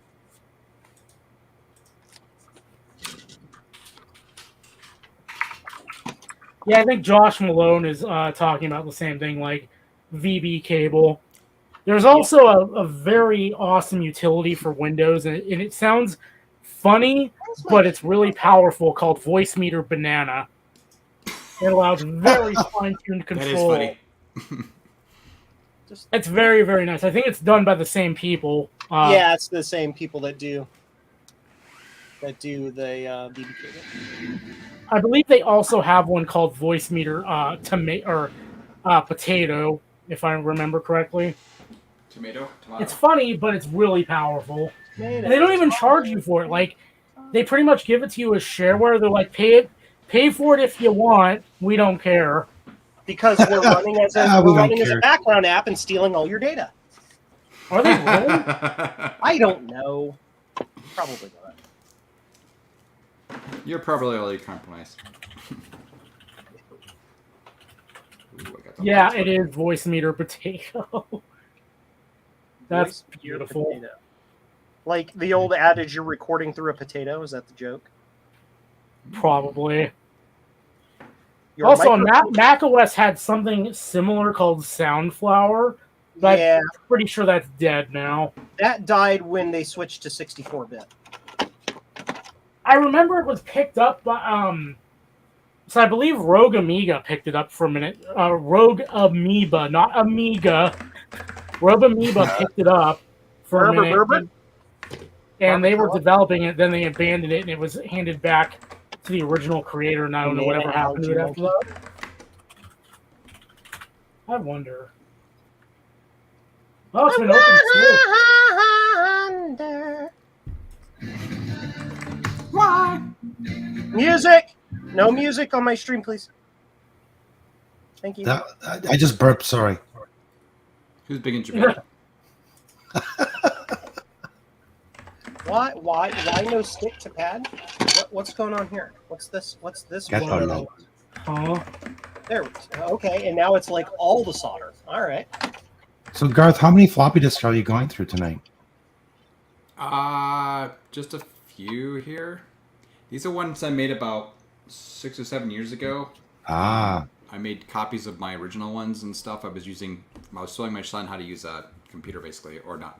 I was showing him how to use an Apple II stuff, and he and I were doing some basic programming and stuff. So, Cool. I was actually getting pretty good at doing graphics. I don't know what this is. I don't know what this is. This is numbers. I have no memory of this place. I don't recognize this. Yeah, I've never. Oh wait. Oh shoot. oh, Not again. is drawing. Doing lines. This is something I guarantee I didn't make this. I must have copied this. Doing lines. But anyway, yeah, we were doing like little basic programs and stuff. He was Yeah. getting a kick out of it. Okay. It's pretty amazing when we show kids, even this vintage computer stuff, and they think, oh wow, it's so cool. Like they've never seen it before, and they get really into it. It's amazing. I remember it was about 10 years ago. I built an arcade machine, and I showed some of the neighbors' kids. They were about maybe 6, 7, and they thought, wow, this is the greatest thing in the world. It's like, wow, you should make more. It's like, yeah, that's been there, done that. It's a place called an arcade. If they're still around, you'll find more games there. But they thought it was like the best thing. They didn't want to go home or nothing. It's like, here, just take the machine with you. I want to go to that arcade in Chicago, at near VCF and stuff. That looked really cool. Yeah. You don't have to go home, but you can't stay here. Oh no. There used to be an arcade down at the boardwalk. I don't know if you ever went there, Zodium. The arcade boardwalk. I used to go there. Yes, when I was, I've been there before. Way it's the back one, in. Yeah, go ahead. It was like 2012. I was there last. Yeah, there's like a little mini golf thing too in there, right? So, but there's like a main arcade area with like skee ball and stuff like that. But they had this one room where they had older arcade games. It was really cool. I used to go there and play games when I was Pong. like 19, 20 years old. It was fun. Go down there like at 10, 11 o'clock at night, and there's nobody down there. It was cool. What's everyone's first memory of an arcade machine? What game was it? I never played them because honestly I couldn't afford it. But we'd go to the arcade at Ladin's Castle in the mall near where we lived in New York. We'd just go in there and watch it. It was amazing. The trippiest one by far, of course, later on was the stupid hologram one. Everyone remember that one? What was it called? Time Zone or something? Or Times? Joe, I'm sure remembers. What? Joe remembers everything. My Seriously. experience with arcade games is very limited. My first experience was probably Galaga or Galaxian, one of those two, in a small arcade that was here in town. Yeah. Well after arcades had died and home video games had supplanted them.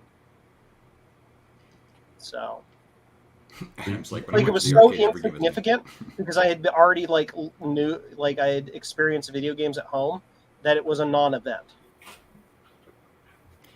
I remember playing Cubert because I just kind of liked the colors and the sounds and stuff, and I'd just constantly lose and die and lose money like left and right. I was like, I can't do this. This is one reason I don't like gambling. Is just like just a waste of money. I remember like the just- first one I played was Space Invaders, and it's like, but it was black and white for some reason. And That is old.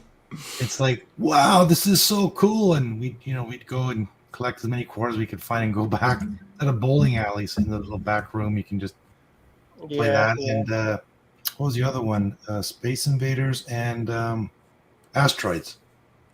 Yep, Asteroids. Yep. Yeah. I was always Paul? taken aback by how good the sound was on them because we had like an Atari, we had the Sears Telegames, right, and the 2600, right, and but in the arcade they had these like nice thumping speakers with proper audio and stuff, right, and it was just incredible. I just remember being kind of like blown away by that kind of stuff.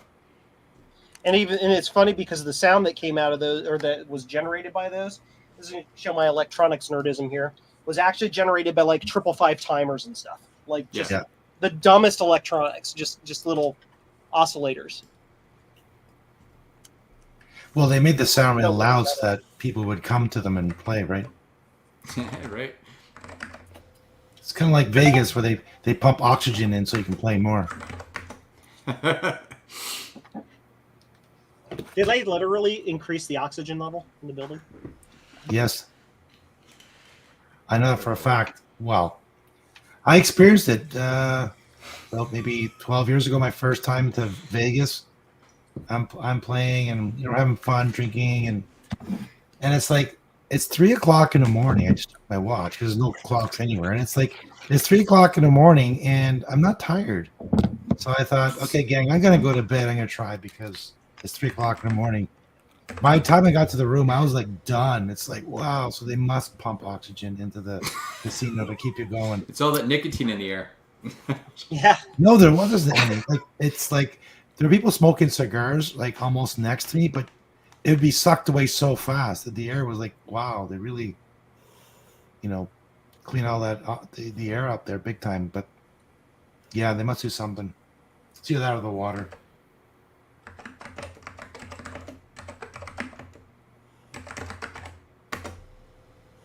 I don't really. Does pinball count as arcade? Sure, it's No, pre-arcade. Because pinball is all I remember doing. My first brush with arcade was when I was a kid and I needed to just get away from home for a minute. I would go to the arcade and just sink so much money into pinball. He's a pinball wizard. It has to be a trick. Wait. How do you put a delay in a AppleSoft Basic program? You want to wait. Speed 30 seconds or equals. something? What do you mean a delay? No, that's execution. To wait until something happens? Yep. Just a delay. Wait and then go on to the next one. Just for loop. For Yeah, x just do a equals 1 to 1,000 : next. That'll be an approximate 1 second Yeah, delay. it'll just go through the loop, and then when it's done, it Gosh, continues there's no on. way just to do it on a simple command, huh? Yeah. Nope. Nope. Let's do it. Not in 1980s.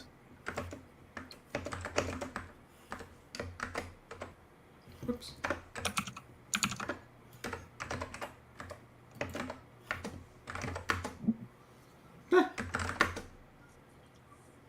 Everybody critique his code and go! Bastard. Why is your code not in color? There's a Hey semicolon. Garth, I'm gonna need you to print that out onto a piece of paper and hand it to me for code review, please. You also don't need the W. You can just type next. Oh, really? Yep. Really? It worked. I was It gonna worked. say if Adam were in the stream, he'd be roasting you like well. I can't put words in his mouth, but it'd be funny I to already watch see him roast doing it. you. Look at him. Dang. All right. Well, if Eric jumps in, you'll have it rewritten in 3 lines. Dude, Eric and Adam crash course coding on an Apple II. Let's do it. All they'll do is sit an entire episode arguing with each other. It'd be amazing. So wait, hold on. Great. That's too many. I would super chat quite a few times for that. 2, 5, 5, 5, 6. Those are 10s of 10. So how's that board looking, Joe? Pretty good. Yeah, you can see it. Will it survive? Oh, yeah. Yep, I haven't seen any busted traces yet, so I don't see why it wouldn't be okay. What about the other card I sent you along with it? I looked at it. It looks fine. I haven't done anything with it yet. It doesn't work. The upside is there is this gentleman by the name of Joe Strohsnyder who may have a prototype of that board that he may get permission to just send you if yours is dead. So Cool. I can't promise anything, but Well, that board is dead. When I got the Color Classic, it wouldn't boot, and it's what the heck? So I never repaired a Color Classic or a Mac for that. And farting around, I said, okay, it's missing a battery. Then I figured out that you have to boot it from the keyboard, not from the power switch. yeah. And it wouldn't work. And then I pulled that board out and it worked. Color Classic. I'm looking for my recap kits here.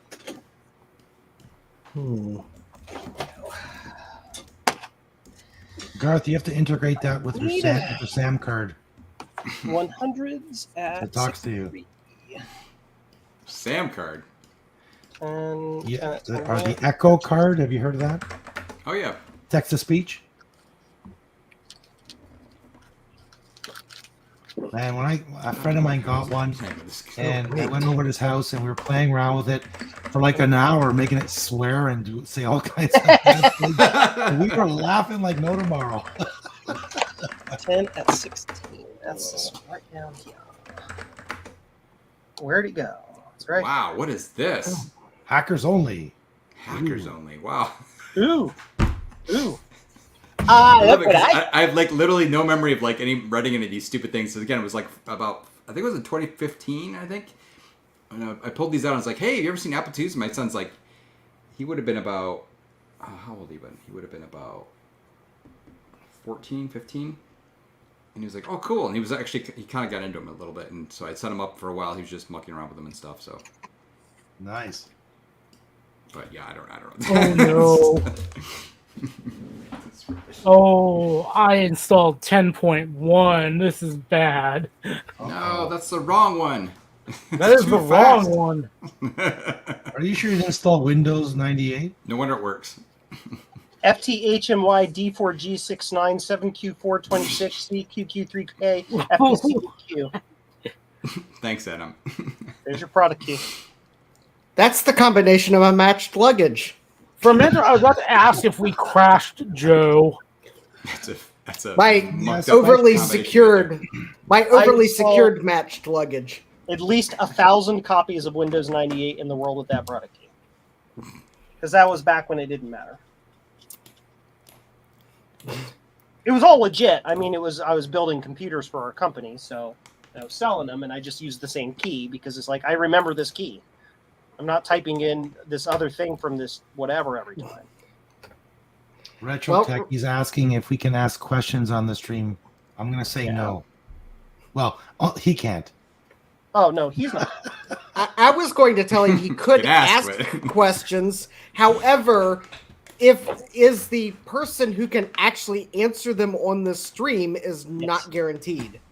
Also, like, and it's like the Star Trek II reference where Savick asks Kurt, "May I ask how you dealt with the no-win scenario?" And he just laughs and says, "You may ask."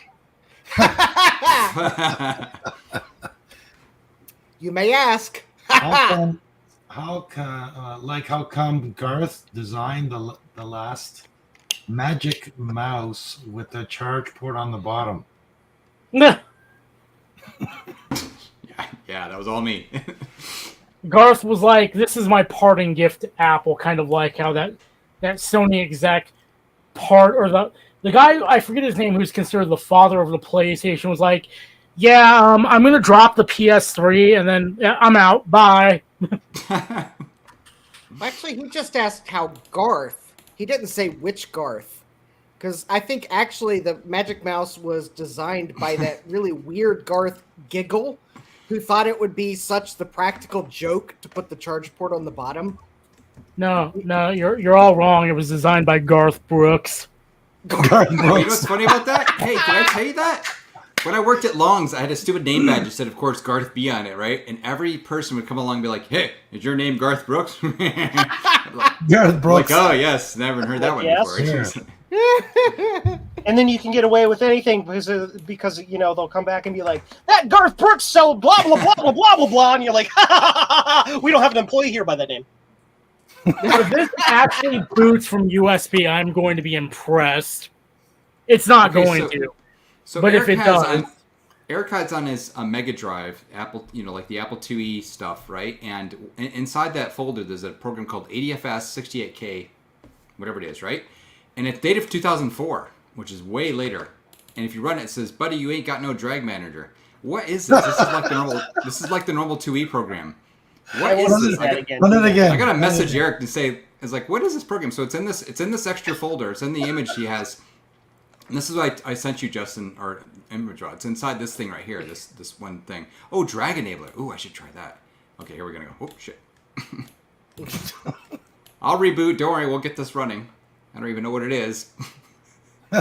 Somehow. That's half the fun of the old machines. It's like, what does this do? Yeah. Where'd it expand it to? Okay, It's like a new adventure all the time. we'll put it over here. Nope. Oh god, it's so hard to do this on the stupid capture screen. Nope, it's this stupid new sit. Oh, God, why do people do this? They use like the way newer version of Stuff It. All right, never. I'll figure it out. We'll get it figured out. Just laughing. Just like, he won't. And meanwhile, I'm just trying to decide which computer to work on Thursday evening. Your PDP-11. Working with Okay. it broken. Next That question. is not a thing. Would anyone like to send me the next channel surprise of a PDP-11? I need it by Thursday. What is This a barely PDP-11? fits on here. Will a PDP-11 actually fit in my basement? Yes. Okay. So, Maybe I'm thinking of its larger brother, the PDP-1111. That's like just too big. Yeah. Then you have to. It's even Knock more off. bigger. It's like It's it even has more 11 bigger. options. Yeah, it's even more bigger. This won't fit on here.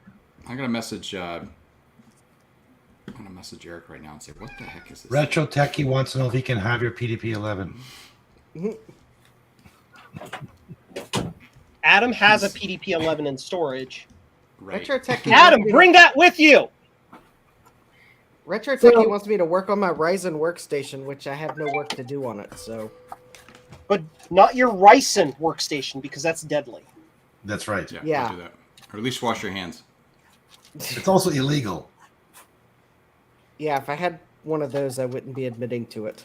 This is No. 1600. I'm trying to decide between my National CF2000 or my Yamaha CX5M. The Where the 2000. Where are these capacitors? I found them. Never mind. It's a Alpha good. series? I'll probably end up working on both because I have a feeling I'm not going to be able to repair the CF2000, but I have to open it up and figure out what's wrong with it to be able to order parts. I have plenty. It's dead. And I realize that's not very specific, but that's about all I know right now is it won't turn on. oh my. So, Justin, so you guys going on about the PDP reminded me. So, in this quote unquote competition I'm taking part in, somebody is running MIT incompatible time sharing system on a PDP-10 for the paint drawing competition. Paint dry. Oh, that's right. Did you? When was the last time you talked about that? Was that on a stream on Saturday? That was on, I believe, either Dave's stream or your last stream. Oh my! Oh, I'm randomly hanging out. Come hang out with me, stream. Yeah. Basically, for those who don't already know, there is somebody named N Commander running a competition on their Discord, basically doing the most painful thing with vintage computers that you can think of doing. And one of the things like a friend of mine is doing is running, is I believe compiling something on a old, I want to say it's an SGI system, but I could be wrong. But it has no video whatsoever. It's just a machine that you serial into, so it's just slow as hell. And it's just doing random stuff like that, or like running Windows 7 on a what was that CPU? The VIA Crusoe, or I believe, I can't remember. Crusoe. Oh Crusoe? yeah. More like Good Lord. like Or the crucify me. Yep. That's awesome. The transmeta thingamajig. Yeah, the transmeta. Thank you. But yeah, like doing stuff like that and just documenting how painful it is. So I was like, at first I was going to be like, you know what? I'm going to install Mac OS 10 on my Power Mac 9600 with the stock CPU to a Blue SCSI over DB25 and just see how long it takes to do. And then if that completed too fast, we were going to upgrade the installation to another version of Mac OS 10 and keep going until I just hate myself too much. But then that would involve getting the 9600 out, and the 9600 uses quite a bit of power. So I was like, you know what? What I'm going to do instead is kind of a fluke of Mac OS 10's installer on the iMac, and basically I wanted to install Mac OS 10.0 onto the USB drive instead. So I was like, okay, let's install Mac OS 10 to USB 1.1 to the crappiest USB flash drive that I have.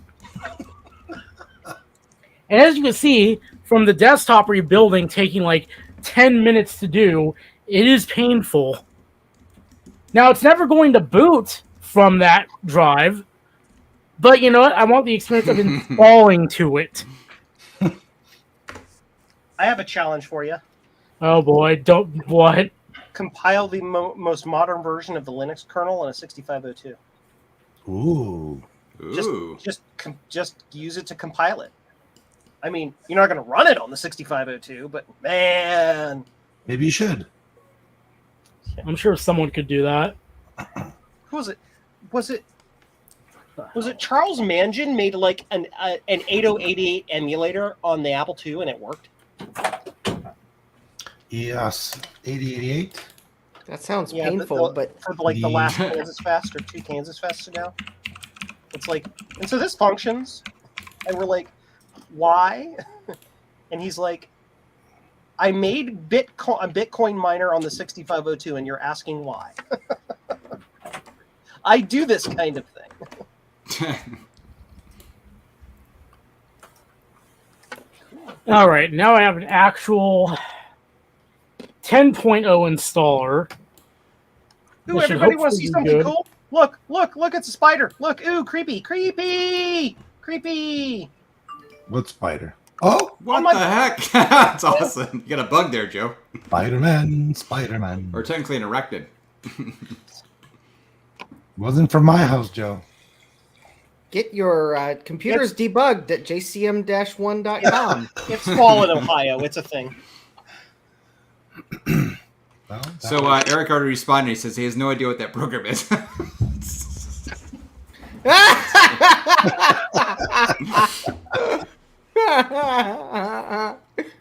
I'd never heard of it. Everything I need, I think, is there. It's just I need to unstuff that stupid drag manager extension or zip file with a later version of Stuff It. You know how people post like the way later versions and stuff? You got to use like a modern Stuff It. Is that from Macintosh Garden as well? Like, I love Macintosh Garden. I really do. But half of the stuff on there is like, here, install Stuff It, or install Stuff It, and it's in a zip file. And it's like, huh? Yeah. How occur? How make exist go? Your board is recapped, sir.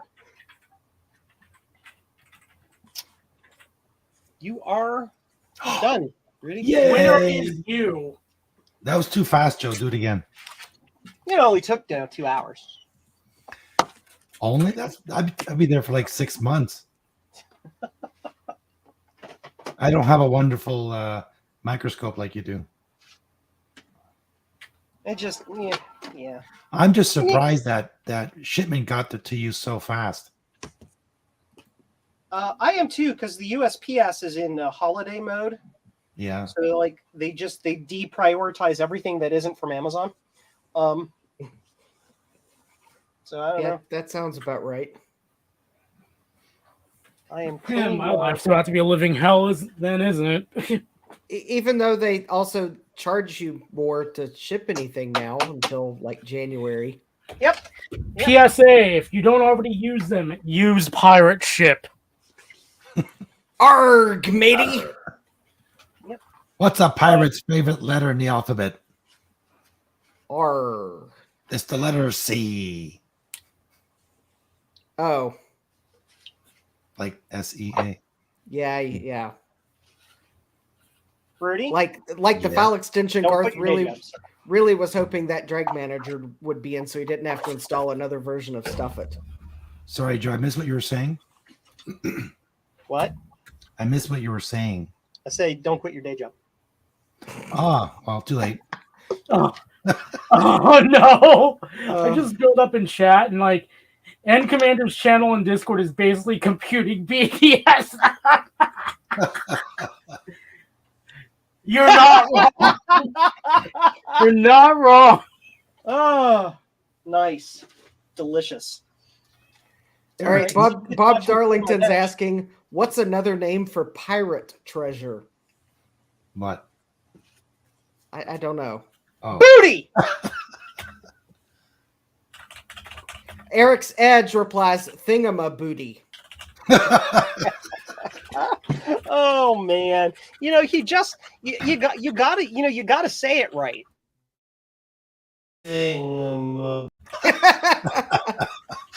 yo, that doesn't get boring ever. Yeah, I know. It's my meme forever. It's me. It's who I am. Eric, if you can see, this is it's called a B-Link. It's a computer in a little tiny box, which I'm going to be putting into that Mac case you're sending to me. So I will be doing hopefully a triple OS on. I'll be putting Mac OS, Linux, and maybe DOS, all within the Mac case. DAWs. Which would be fun.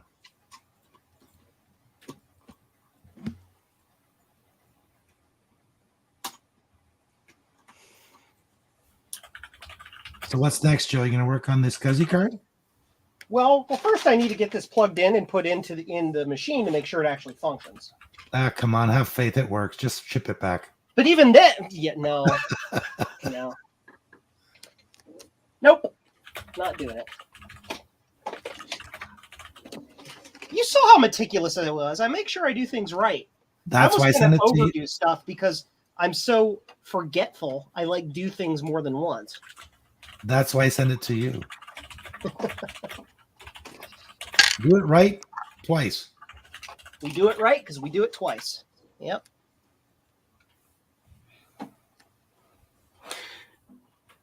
Now how we know we're on 10.0 is because it is taking an eternity to boot. That's my super Mac right there, baby.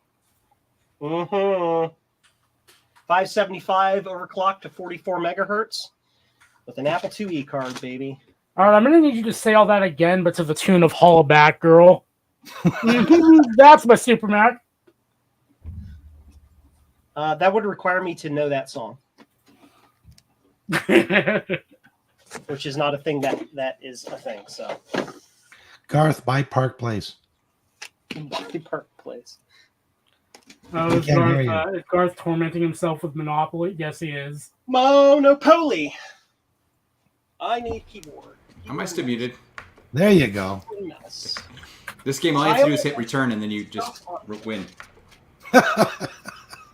Fun.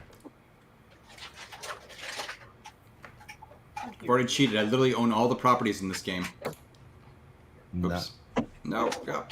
I own all the properties. The other people only have money.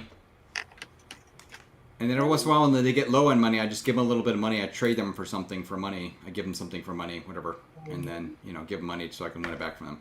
This is my infinite Monopoly game. Power cord. Power cord. Power cord. What? I have no houses built, no properties or anything, so they'll never ever lose money. Just go on forever. Adam says he actually beta tested this program one summer. So here you go, Adam.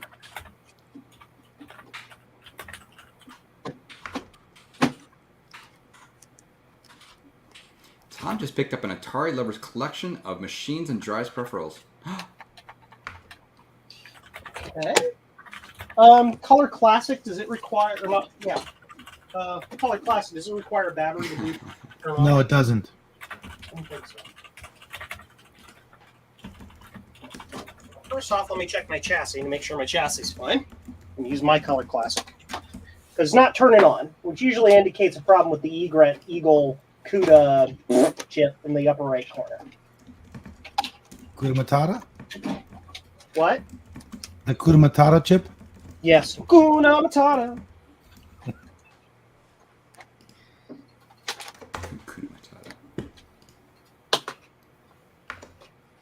Okay, so this is This extension needs to be taped up here because it's constantly in my way, and I'm about ready to like yell really loud.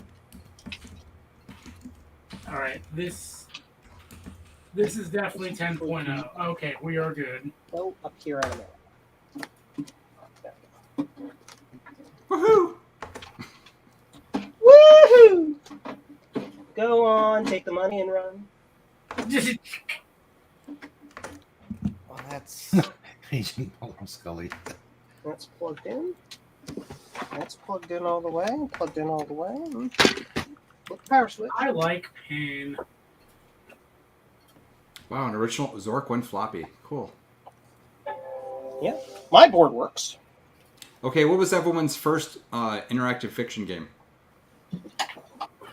What is define interactive fiction? Like a text adventure. Like, Zork or Joe's Whackin'. I don't assume actually need to boot to that, but Text we'll see. adventure. It's funny because I actually think my first one was Beyond Zork, which is more of a later one. I'm not 100% sure if that was my actual absolute first, but I think it was. But I played a lot of them. Yeah, mine was Zork. Damn, sir, you are old. Damn straight. You're like, Get off my lawn, Garth. you're like, it was Zork on a mainframe. Oh, okay, wait. It was Zork. Yeah, in binary with sticks and stones. There you go. The clock is not set to the correct time. I don't care. I don't care. Special shutdown. So you have the original Load Runner disc, Adam. Nice. I did the same thing. I have the original diskette for Zaxxon, and the disc is messed up. It's got so much scratches in it for some reason. So I just lifted the label off. Got a brand new. I have a couple of boxes of a brand new old stock diskettes. Put it on there. Put the label on. Can't tell. Perfect. So Retro Techie, I can sell to you for $300 if you It's want. the spider's fault. Starbucks It's blaming spider. the spider for killing your board there. Say what? Tin Makes roof! sense to me. Rusted. Rusted. I mean, usually I like to blame bigger spiders than that one for things that go wrong, but It was pretty big, it was pretty big and under the microscope. but it was still moving, so who knows? Did you ever find it, Joe? Find what? The spider. It found the edge of my scalpel and is no more. It has ceased to be. Ah. So it's going to rain tomorrow. Yes? You guys remember that old saying, if you kill a spider, it's going to rain? No. Oh, no. No. Okay. I got to get with an older crowd. Tell us. Although now I guess if someone asks me if I've heard of that saying, I'll have to say yes. Just remember, just do what my mom says. Don't get old. Don't get old. Well, okay, vampires. So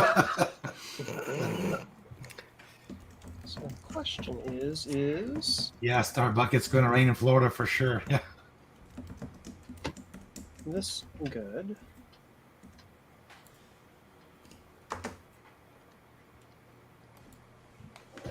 I'm gonna save this game. Checking the ADB stuff. My God, my saves.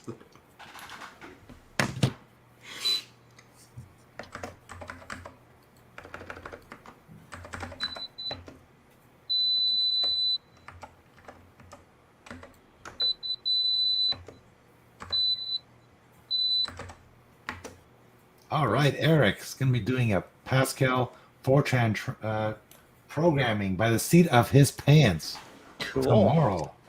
Oh, Jesus. Yeah, I don't want to see pants, okay? What do you Be careful how you state that. No. You want to see... Well, He said You the seat of definitely- his pants is like, okay, now that's getting... you want to see definitely not no pants. Yeah. Just don't stand up. Yeah. You said this turned on just fine. I mean, Yep.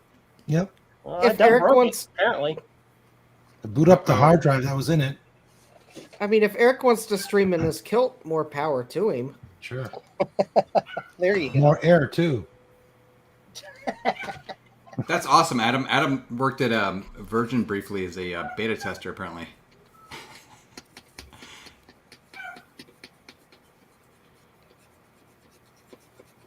It's funny, Adam, because I actually really like this stupid Monopoly game. It's one of the classic Mac games I just play the hell out of. Because you can cheat like hell. My wife actually showed. She's like, no, what you do? You create another human character that's actually you control, and then you trade with it. Like, Yes. you're ruthless. That's how you do it. That's how the big boys do it. I half jokingly want to ask Adam which division of Virgin was he a beta tester for? Because as much as he flies, as far as I know, it could be Virgin Airlines. Jeez, yeah, right? Beta testing that new route. Sorry, these in-flight snacks are just not acceptable. You're going to have to bring me something better. That's right. Oh boy, this is how we know we're on the right version. Look at just, that's a painful install time.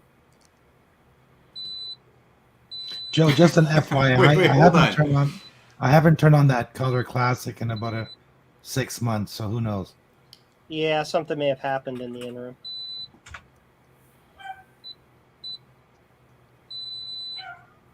The fuse is good. Usually when the Color Classic doesn't turn on, it's that chip right there. Ah, Or something in its environs. good to know. That's the ADB/CUDA chip that handles all of that stuff. Barracuda chip? Barracuda! Ugh. No election stuff. Sorry, Bob. We're not talking about elections.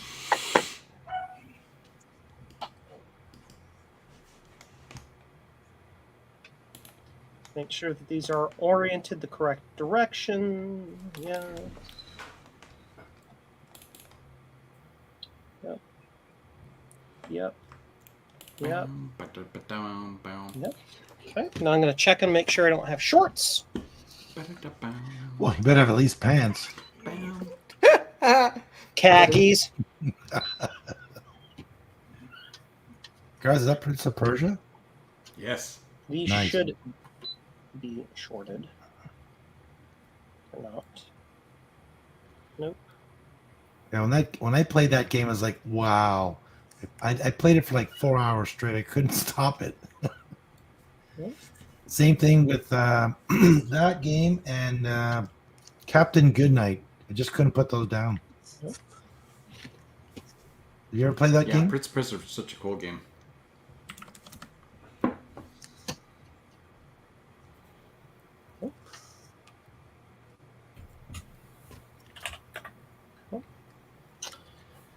All right.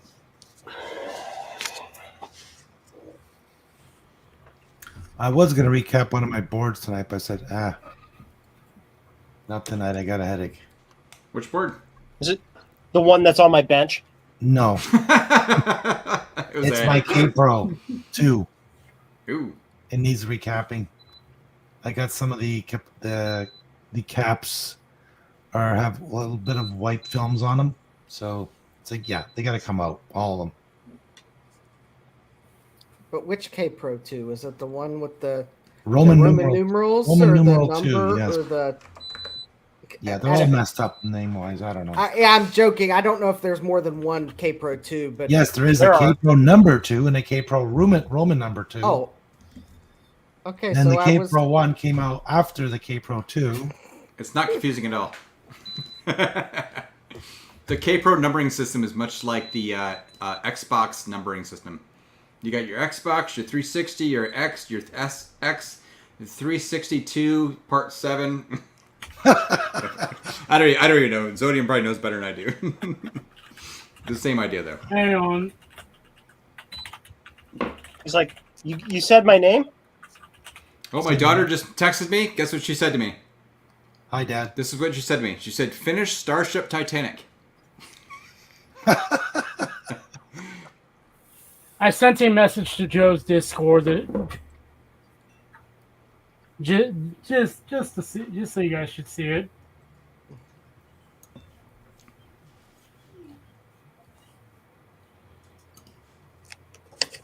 What does it say?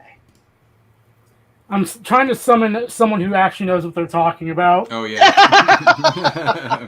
Get in here. They're talking about the K Pros.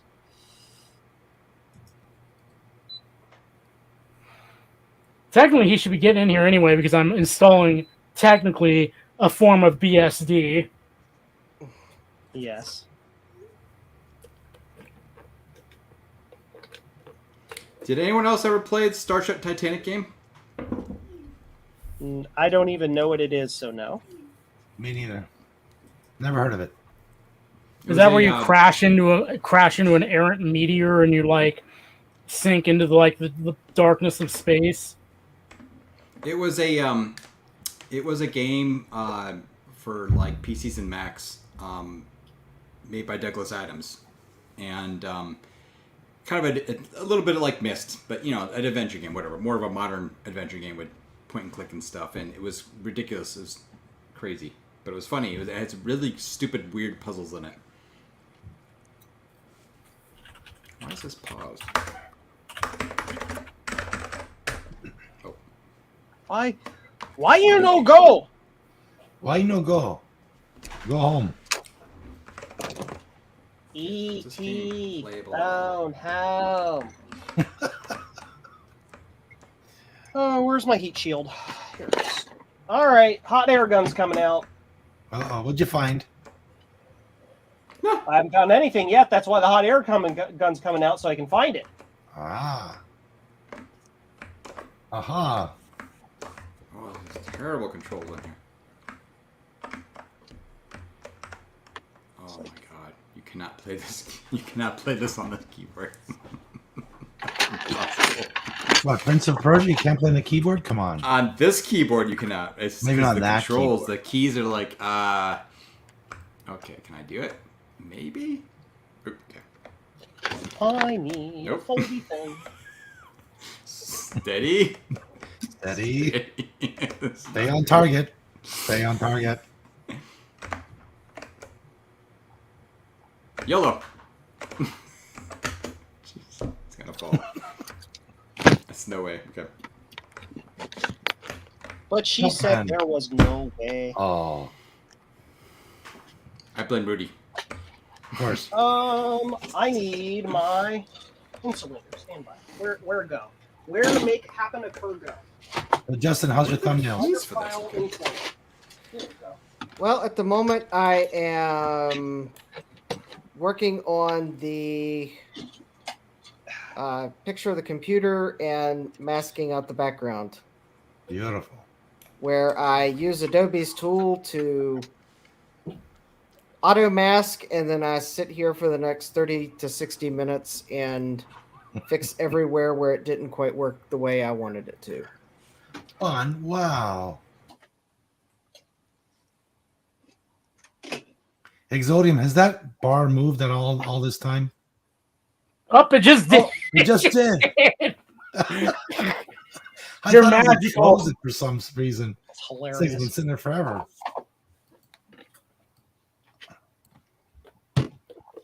Funny thing is, when you have a gray computer and a gray cap in front of a gray wall, Photoshop has trouble telling which grays belong to what. So I'm fixing the... I should have just brought everything upstairs where I have Is it from non-gray the Planet ones. Beige where they have no opinion whatsoever? Neutral. Completely neutral. Neutral. That smells delicious. I am lying. Ooh, Jared's.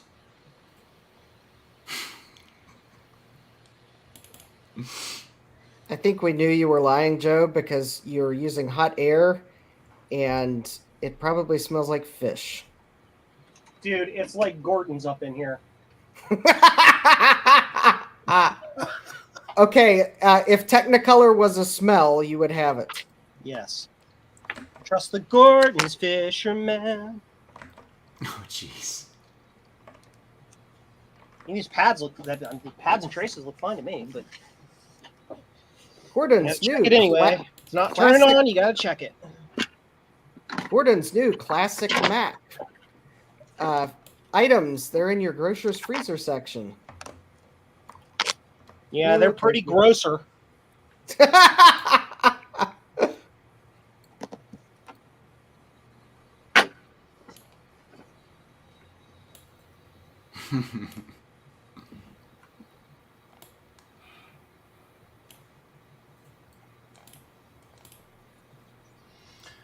Oh, that's nice. I just got an email. I have a product. It's the Corel Video Studio 2022. And I can't seem to change the color, the theme, like the background and so on. So I sent in a message to support, and they came back saying, after consulting our product experts, we came up to the conclusion that can't be done. Please contact me if you have any more questions. It's like, make that so. Like, Yeah, really? the next question would be why.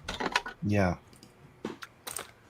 It's impossible. Yeah, don't touch that. That's hot. It's a good product. It's just, I think it's really simple to use. It's really good, but it's just the color is like, what? What are you using? What is like for video editing? Or? Yeah, it's video editing. Yeah. I will be right back. I must step out for a moment. Quick, start saying things about him. I What the heck is that, Garth? This is a multimedia movie. Multimedia? What's This is that? my wife and this is my wife in like 1995. In our garage, jump roping. Did you get her okay to put it on here? She knows about this video. No, I mean to put it on the stream. Oh, she doesn't care. She doesn't care. Good for her. It's multimedia. And suddenly Garth was no longer on the stream. Thunk. It's 160 120 resolution. And at 3 frames per second. It's actually pretty good. It's not bad for You what could it use. Yeah. It's not bad.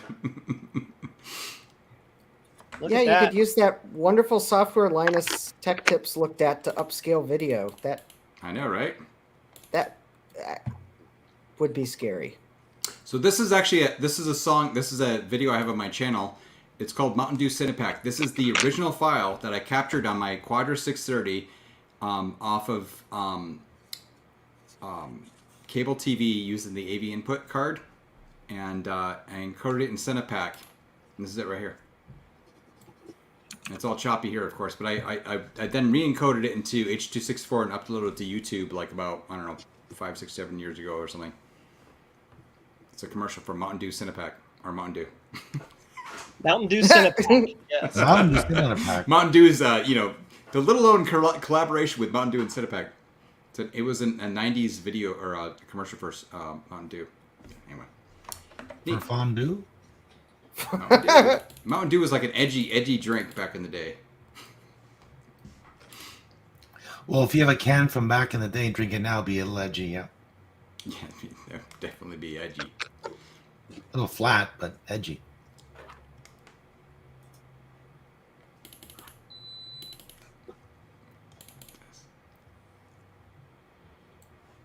Oh, I didn't register graphic converter. No, that's got a ground. Kinda. Oh my god. Kinda has a ground.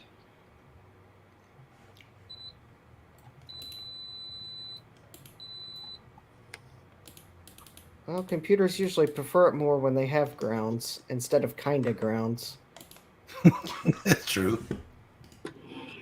It's hard to Crazy, but it's true. test this.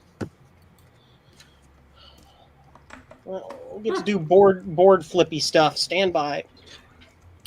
Let's see. That through hole pad is right there. So if I were to shove that on this.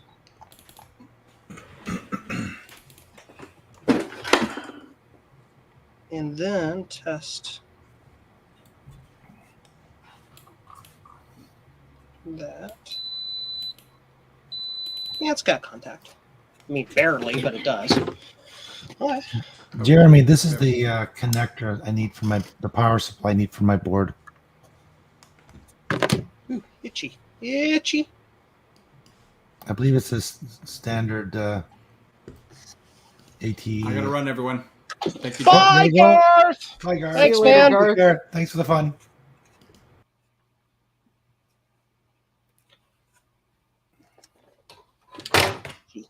Itchy spot. Itchy spot. Itchy. Hyper itchy. Stop it. Okay. All right, moving on. I thought hopefully this was the via that was causing the problem, but it's not, so. But we're going to fill it in, just so it doesn't become a problem in the future. Flux. No. Flux sat alone in a thing on the bench. No? No? No. No? Okay. Maybe.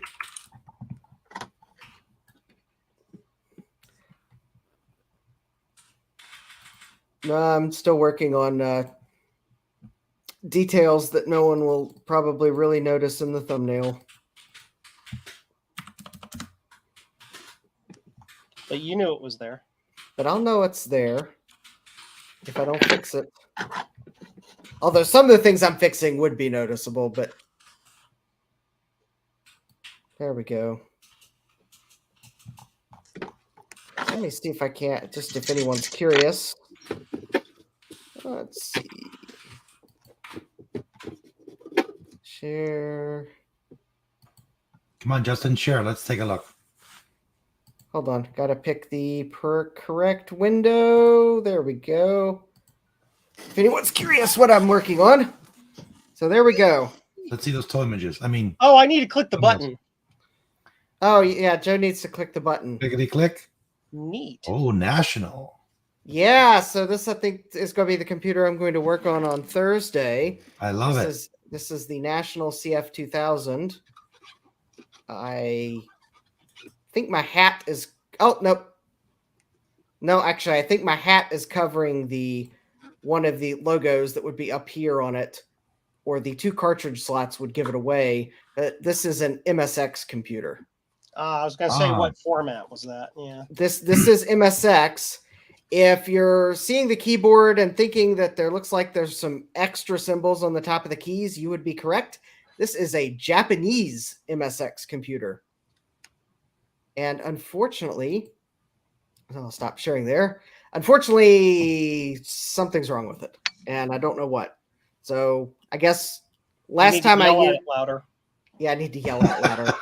So it powered up last time I tried to use it, but then it was right after Dave's stream. I was trying to see if the monitor was working. So I was trying to find composite computers that I could get to cooperate and that I knew were working. And I pulled that one out thinking, oh, that computer was working last time I used it. And it's got a color screen. So I should, if the monitor's working, I'll get a blue screen that I can adjust the controls. Well, I turn it on and actually the LED didn't even turn on. I'm like, oh, well, that's not nice. Jeremy says you have to yell at it in Japanese. I don't know any Japanese. That's probably the Google problem. can tell you. So Now, what processor is in that, Justin? Z80. Oh, it's a Z80. Yep, all the MSX computers. The MSX Z80? is Z80 at like 4 megahertz. I think RAM is the different systems have different amounts of RAM, but I believe that one has like 32K. Right. And then it uses the TDMS 9918 video chip, since it is a NTSC.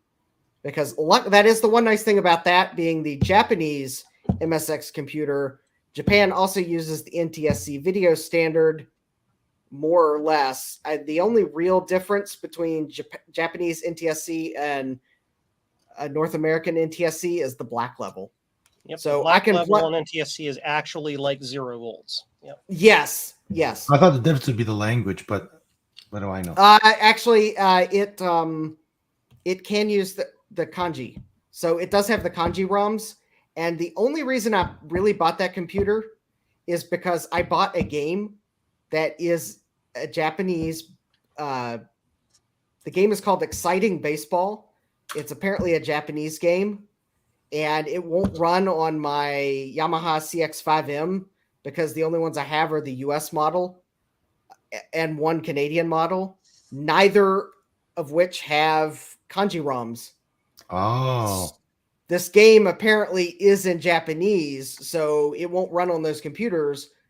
I surmised because it tries to switch to the kanji character set, and it bombs out basically with a runtime error. So I think this Exciting Baseball game might actually be in BASIC because of the error it gives out. It's like error in line and a line number. Mm-hmm. So I bought this computer only because at that point I really wanted to prove to myself if Exciting Baseball really was exciting. Unfortunately, so far I have been unable to really figure out how to play the game because I don't speak Japanese. I don't have the manual for the game. And I haven't been able to find a manual for the game to even figure out what the controls are to be able to play the game. So at the moment, I have to say it's boring baseball. Bad, It's an exciting, boring baseball game. Yeah, because I can't play it. Well, are all baseball games boring? Except for the Savannah Bananas. The Savannah Bananas. Yeah, go look them up sometime.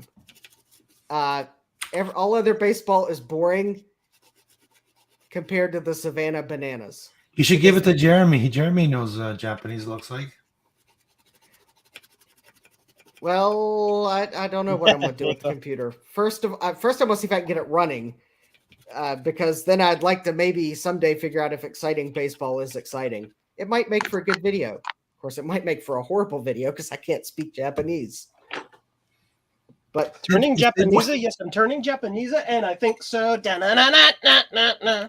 But when did that ever stop a YouTuber from making a video? Maybe when he has like 6 bazillion videos in the pipeline and can't get one out. We're talking about you, Adrian. He's not here. Oh my gosh, it's the BHD master himself. How you doing, dude? Or not? He's hi. Hey! Talking to you. Hello. You can tell I'm tired. I didn't even notice I was put on the stream. I'm just sitting here like, oh yeah, I gotta type to respond at the backstage. Hi Justin. Hi Rudy. Hello. Hi Chris. Good to see y'all. Yes, good to see you. Ow, that's hot. Hi. Wait. Hey, I'm not allowed to eat on stream, right? That's probably a little gross. I don't care. Okay. As long as you share, that's fine. Let me just. My shipping address is. Oh, my eye. Yeah, you gotta be careful. Rudy's got transporter technology. That's right. He'll just beam right over there. He'll be like, yep, It's a Canadian thing. It's the nationalized healthcare transporters. That's right. Public transportation. I mean, part of our healthcare system. Yes, yeah. Mm-hmm. If you're really bad, then we just transport to another country. Here, you deal with it. Man, I thought healthcare was all the U.S. was missing out on, but I guess we're also missing out on teleportation. Yeah, just our healthcare system is great as long as you don't get sick. You just don't tell Janeway if you run into her in public because she's traveled back in time. Which episode? I mean, it happened like 8 times. Which is why there's still a chance you might run into her in real life, because how many times she came back in time? I mean, it's so many times. They used that crutch so many times. They made an episode. They made a joke about it in an episode. It just shows up way too often on our temporal scanners. Let's try to avoid time travel in the future. Yeah. And there was the whole meme. She's like, I hate time travel. And she kept fucking doing it. Yeah. Gentlemen, I will be right back. Okay. No worries. I heard that, Joe. What? I didn't say anything. You know, actually, I heard it too. I don't really appreciate that tone. Yeah. Apparently, Canada also has universal translators. Mm. They're so universal they can translate the looks that no one can see because you're not looking at the camera.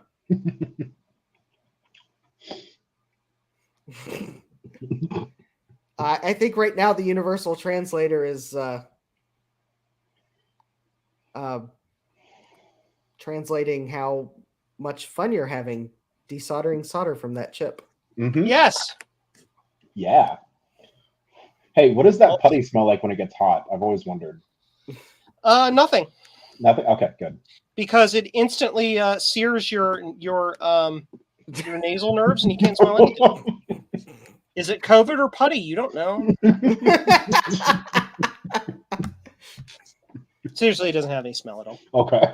It's completely odorless. Hmm. Yeah, that's about my impression. It's basically odorless because the fishy capacitor cap juice burning off has pretty much filled your sinuses with fish. Yeah. This stuff is effectively chewing gum when you think about it. It's just rubber, just latex. Anybody Yeah. want grapes? Ooh, dude, I just had some grapes like probably a couple hours ago. Super tasty. I had to get something because I'm waiting for Exodium to come back to see his screen all messed up. He's gonna freak out. Yeah, I think his computer has possibly kernel panicked Yeah. That's what I was gonna say. Yeah. because that's 10.0, I believe. Mm. So unresolved kernel trap. Yep, it's an unresolved kernel trap. Yep, that's a panic. Here, let's do this. So let's play some bets to see how many swear words he's gonna throw out. I'm gonna say 3. Yep, that is oh cool. Waiting for Whoa. remote debugger connection. Wow, that's a special. Have you ever seen that? Waiting for remote debugger? That must have been a 10.0 thing because I think they got rid of that in 10.1. Continue or reboot? Well, continue what? Crashing?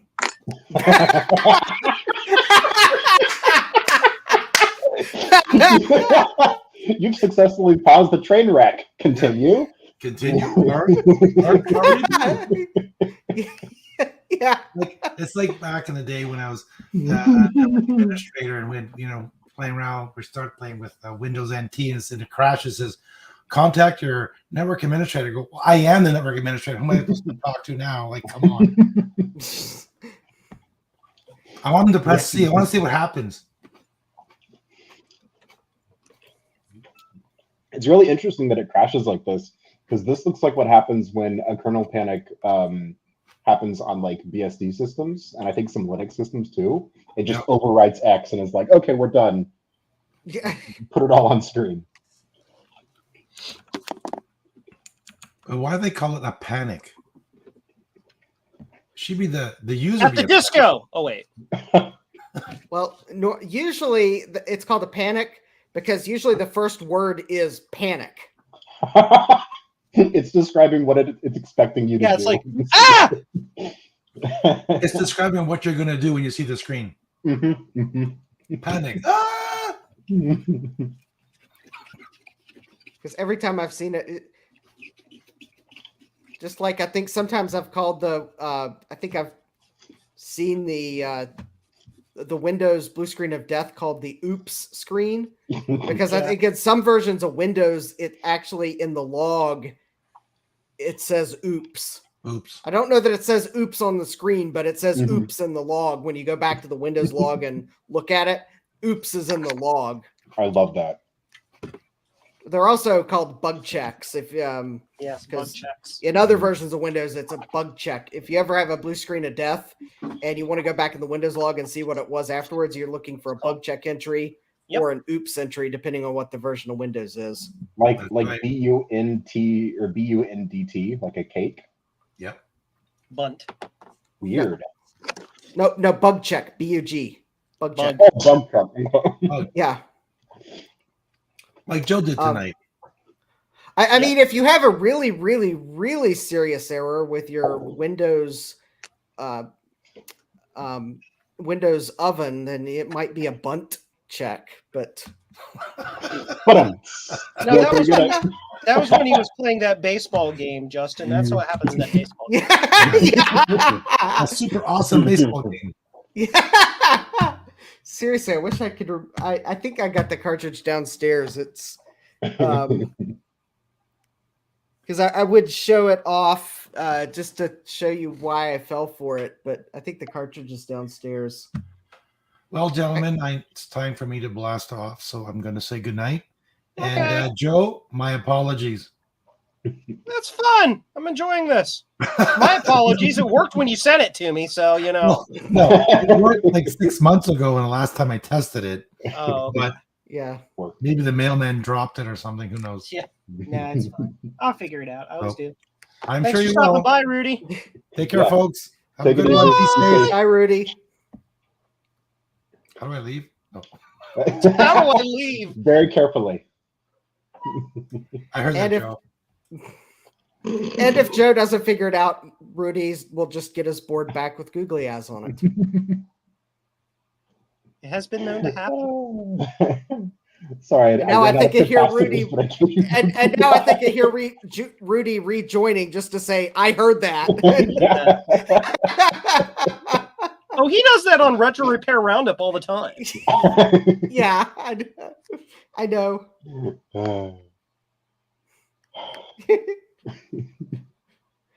Joe, have you ever tried to replace capacitors with googly eyes?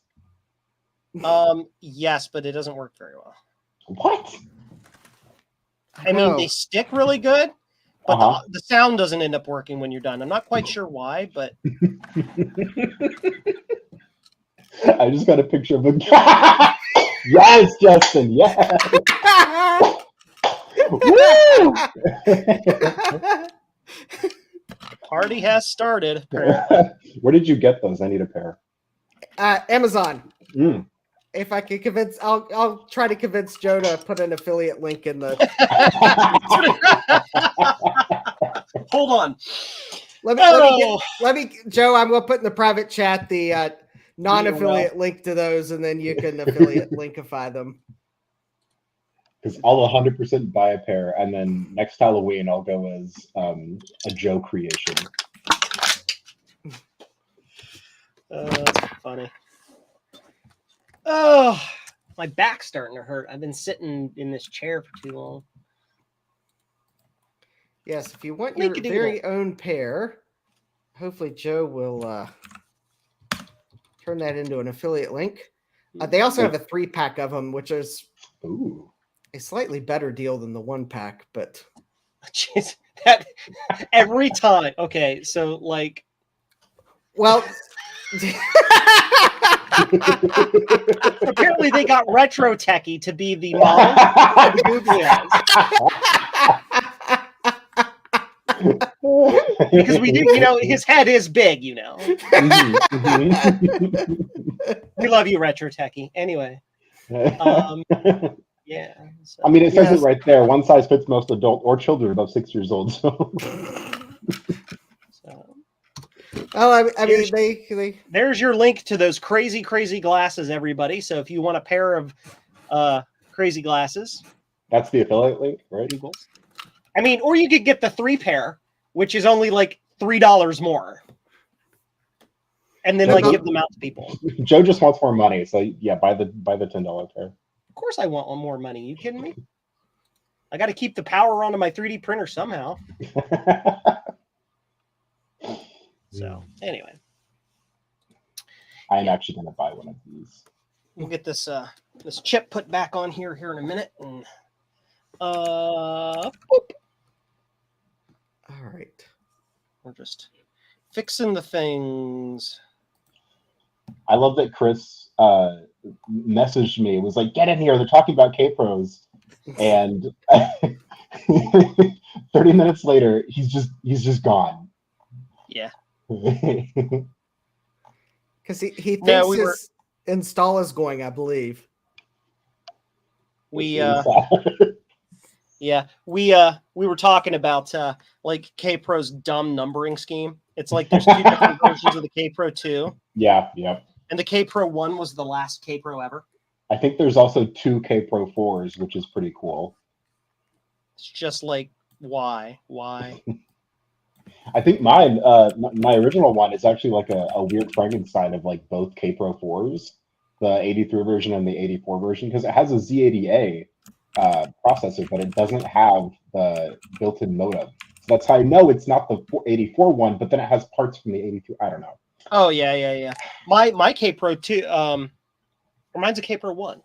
I don't even know. I don't even know. You gotta go back and watch your own Go video. back and watch my videos. I talked about it 5 years ago. But basically, yeah, mine is a weird mix too. Like the outside and everything was one thing, but the machine was a different board. But then they took the ROM out of a different board and stuffed it in that one, so it would support the single side floppy drives. It was an absolute mess, just a mess. How weird. Yeah.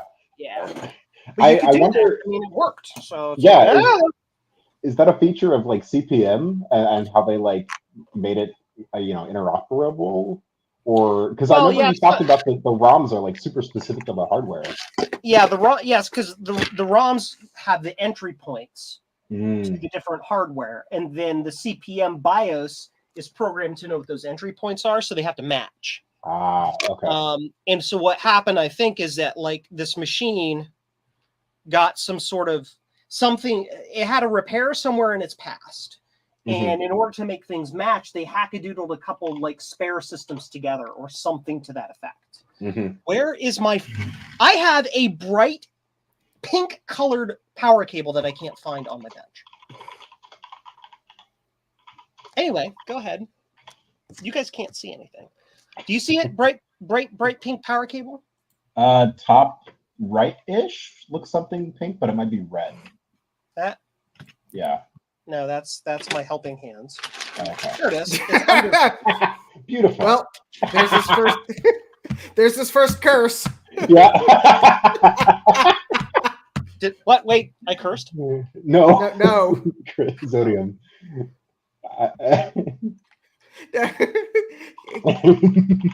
Ken let Zodium know that his computer's kernel panicked, and Zodium replied back real quick. Can I say the swear or no? Is that just so everybody knows what it is? Probably not. Okay. Oh, that. Yeah. Huh? Yeah. Yeah. Sorry, Zodium. I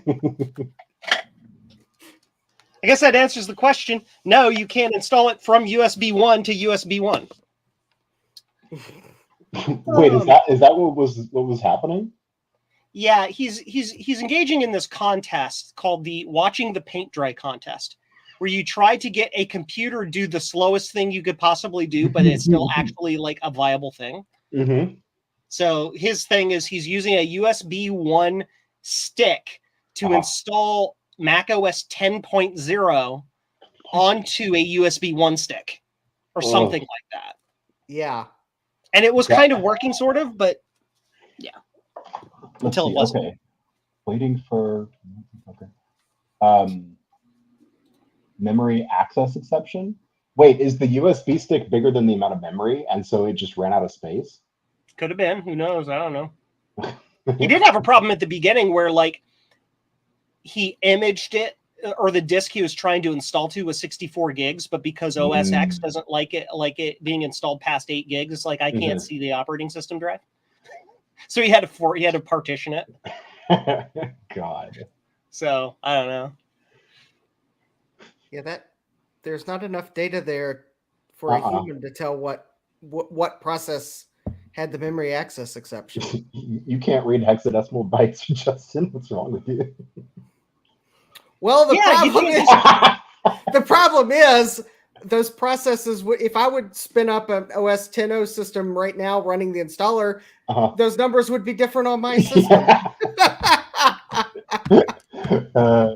Yes, that's the problem with I think that's things like this. Isn't it even worse in more modern OSs because like everything's kind of encrypted? Or am I Oh thinking yeah, of now different modern things? OS is randomized where everything is Mhm. in memory.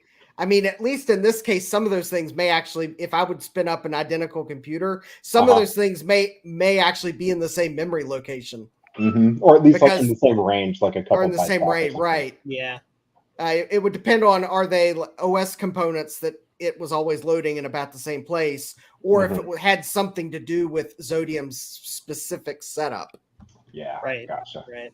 Like the build, and I'd have to probably get the same build, because if this is like an early release build Mhm. and you get one build later, I mean, things could be completely different because they were in Yeah. development purgatory. The only thing those memory locations and bug checks are good for anymore are watching completely different processes die in the same memory location. And like, yep, bad RAM. Pretty much. Yeah. You know, interestingly enough, FreeBSD 12 did not have the randomization of like the processes. FreeBSD 13 introduced them, but it wasn't like a stable thing, so it was off by default.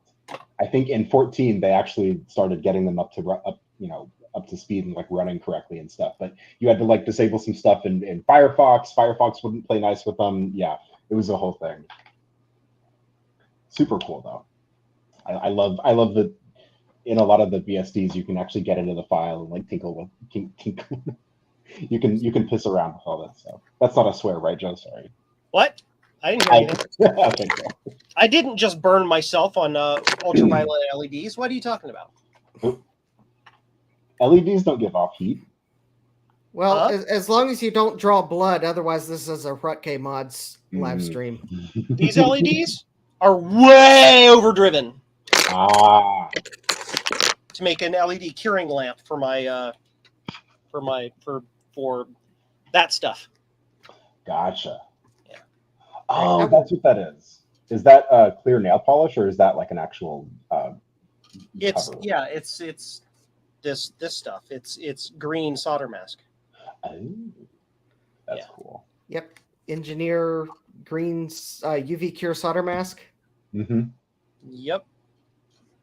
So, all right, I will be back in a moment. I need to go downstairs and grab another photo for the thumbnail, and I'm going to go grab that exciting baseball cartridge while I'm downstairs. Yes. Because who doesn't like to see an interesting cartridge? Yes. Do I it. love interesting cartridges.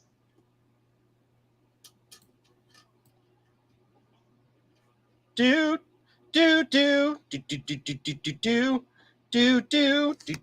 Sorry. No, you have a beautiful voice, but it's not "Strangers in the Night," so I don't. I'm confused. Strangers in the night.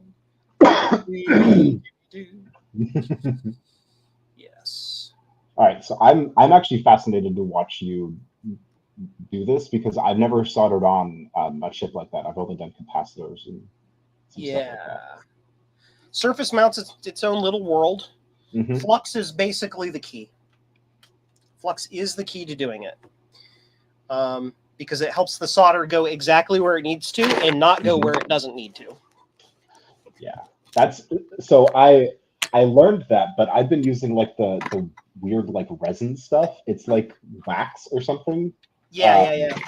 And it leaves crap all over my board. Yeah. So yeah, I need to start using the squeeze stuff. The stuff I'm using currently is the Amtech. I need to look at it. NC559 ASM TF. You might have to write that down. Yeah, I can put a link in the chat here in a second. I just want to get this chip affixed first. No worries.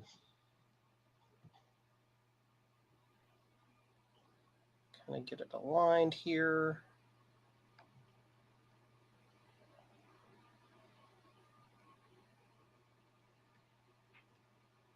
Cool. It's in place. So I just keep a bottle because I never remember it because it's like 15 million miles long. It's like, what is it? This thing.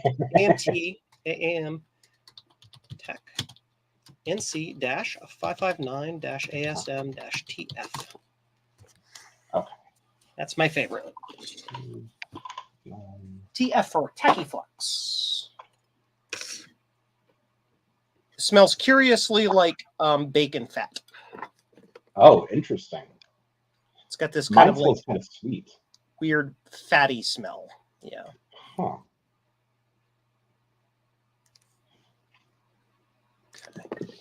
I do not like the placement of this. Not a happy camper. Okay, so I see Amazon has the 559 V2, but let me search. Do not buy it specifically from right now. Amazon. Ah, okay. Go to The Amtech. thing is that there's a company in the United States that was used to have the authorization to rebrand and remake the Amtech Flux, but they kind of like lost that.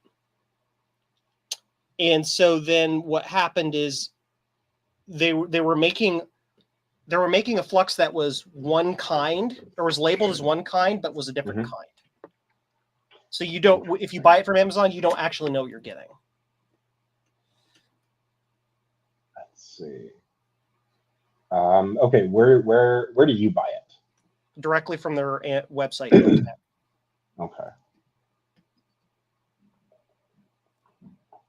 I can see if I can find a link for it. Well, I found amtech.com, but it takes like ages to load. Amtech Flux. AmtechDirect.com. Ah. Boop, boop, boop, boop, boo. There we go. Okay, Tacky Flux. And do you like NC559 ASN? Yes. TF. Okay. 5G, 10G. ASM.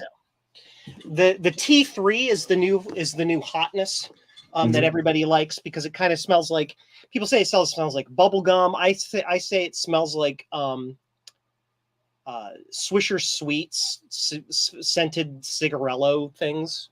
But I don't like its action as well. The ASM I think just works better as a flux. Gotcha. Okay, how much do you usually get? Because if I go to like 30, that's pretty expensive. Well, this is the big tube. Ooh, okay. And that's the little tube. Okay. So usually I will get one little tube, and then when I want to stock up, I get several big tubes, and I'll just refill the little one from the big ones. Smart. Because the little ones are easy to actually squeeze. The big ones are just like so a pain in the butt to get them to do the thing. So yeah, Eric says it smells like cotton candy. The V3. I mean, don't get me wrong. The V3 is a good flux. It really is. I just prefer the ASM better.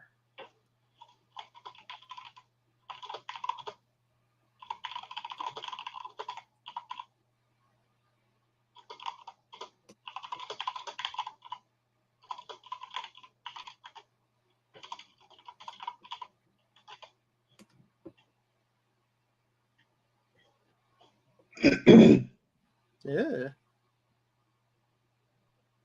Oh, you can get a jar? Whoa. Dude. 100 grams. And then a 340-gram cartridge? Yeah, they probably have like special like ka-chunk machines that are motorized machines where you can stick it in there and go, and it like does an exact amount or something. I'm going to get you the 5-kilogram pail, I think. 5-kilogram pail. There you go. You're just like you're using it as icing for cakes. It's like, yep, this is what I do. You're just like eating it.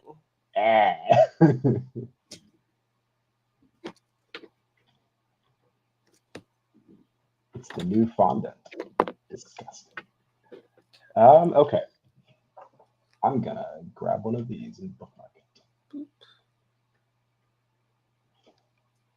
Little drag soldering action. So that's with solder on your tip, right? Yep. Okay. Normally, when you're doing like, I don't know, point-to-point soldering, they're like pre-tin the thing and then bring the solder to it. But when you're doing surface mount, it's the exact opposite. You put your flux down, then bring the solder to the iron. And it helps prevent bridging between the pins. It helps control where the solder goes. Exactly. Gotcha. Exactly. So this is going to be a little fluttery here. Stand by. Mhm. There we go. Need a little more flux. Of course, the other thing with flux too is you can never have enough. Mhm. Just keep adding it. Like it's fine. Yeah. It's relatively inexpensive on the whole. I mean, you buy it's the same. It's expensive, but it's the same thing. You buy a roll of solder. It's like this is a $50 roll of solder that lasts me 8 years. Mhm. Right. I've done a lot with this one, and I still have, I think, at least over a pound left of solder on there. Yeah. Oops. Yeah, you're not supposed to touch plastic things with the hot soldering iron there, Joe. What? Oops. Cool. There we are. Oops. Oops. Oopsie doodle. That's what my 2SI board looks like. There's a couple of places where like the hot air just started melting the plastic a little bit. I feel bad, but that's what I use. Here we'll bench cam it. Old back plates for PCs. I just fold them into little shapes. Yeah. I've heard Kaplan tape. Captain tape? Kapton tape? Yeah, Ken, what did you do? I'm sorry. What have you done? I tried to build Why is the iMac dead? I tried to build it from source. I'm sorry. Apparently make install clean doesn't work that well. Okay, let's see.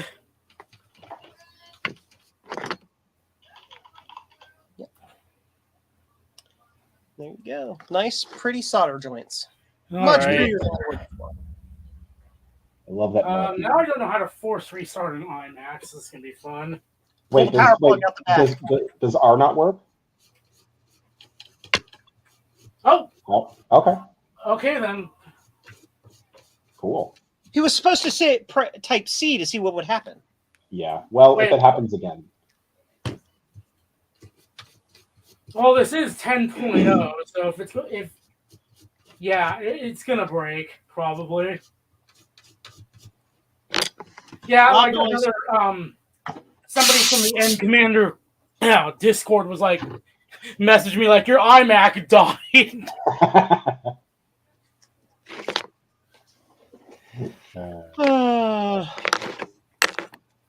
Cool. So that looks good. So I guess we're gonna plug this in and test it.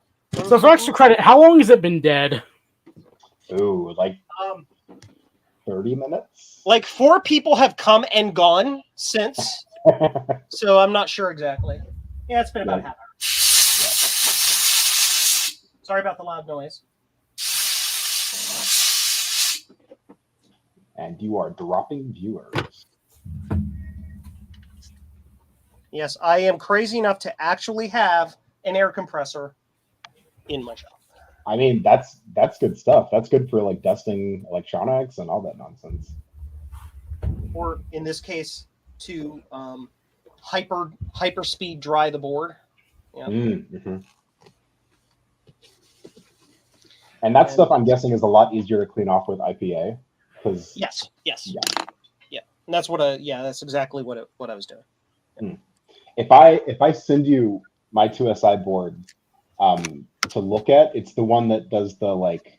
I had a Twitter thread about it like months ago. The sound is all borky, and it might be because I replaced the clock on it, but that clock is like cleared for use on that board. Yeah. So I don't know what the problem is. It's all borky. Very good question. Step 1, has it been recapped? Yes, I recapped it. Okay. So it's probably an audio amplifier is bad. One of the sound chips itself could just be bad. Mm-hmm. Anything like that. The main issue with, you can send whatever you want to me, but my problem with me and a Mac 2s is that I don't have a Mac 2 chassis to plug things into to test. Okay. So you have to send me the whole thing, and then it would shatter into a million pieces. So we're not doing that. Hypothetically, I could probably just send you like the power supply, the speaker, and the bare minimum. Any batteries that it requires, because I know some of those Mac 2s are need like 18,000 batteries installed in order to function. I did successfully recap the power supply, and the power supply doesn't overheat, it doesn't burn, it doesn't melt. I'm really proud of that one. But for whatever reason, the board is just funky. Anyways, I brought that up because I wanted to say, if I send it to you and there's like flux bits everywhere, I'm really, really sorry. It's the resin. I've cleaned it off with toothbrush and IPA like 30 times. Well, the upside is if it fits in my ultrasonic cleaner, we can get the ultrasonic bath. I'll stick it in there for like 45 minutes on high, and it'll get rid of it. Justin, that is a cool cartridge. Yeah, with that artwork there. Mm-hmm. Exciting baseball. I know what the name of the game's called is because the label has English text on it. Otherwise, I would just know it's a baseball game. Mm-hmm. Yeah. Does that say CPM 102? It is part number GPM-102. So that would be the part number for the game. Gotcha. So, but yes, this is a Japanese import. Nice. Might actually be the only Japanese import game I own. Does it work? Yes, or at least last time I used this cartridge does work. Yeah. I find it really interesting that it's a cartridge, but it like runs basic. Yeah, that is the weird part, but I got the distinct impression it was basic. Now, the other good thing, a potential spoiler for Thursday, but the picture I just took was of the motherboard of the National CF2000. I also wanted to take a quick peek to make sure that I didn't see something that would be like, I open it up and there's no way I can do anything about this because that makes for a really bad live stream. The really nice thing is, and maybe being one of the early MSX computers and being one of the Japanese ones, all of the chips that I saw, for the most part, are Japanese chips. And more specifically, the vast majority of them are National. So it's its own internal branded. That is cool. Yeah. National is Panasonic. Yeah. It's National. It's National, but it's Japanese. National Japan. That they go to market in other countries as Panasonic, or at least they do now. But anyways, yeah, most of the chips are actually Panasonic brand. The ones that aren't Panasonic brand are NEC brand, with the exception of like the sound chip and probably the video chip, because I think the video chip is going to be Texas Instruments. Because I don't think TI second sourced the TMS 9918, although I could be wrong. And then the sound chip is actually a General Instruments, because I guess National decided they didn't want to buy them from Yamaha. Because Yamaha was making MSX computers too. Because actually, Yamaha made a lot of the chips that were in some of the MSX computers. And actually, yep, and it looks like it's an NEC Z80 processor. So NEC Z80. That's so fascinating. That's super cool. I know. So NEC was making. I think the CX5Ms usually have Sharp Z80 processors. Yeah, actually, I wanted a dull one.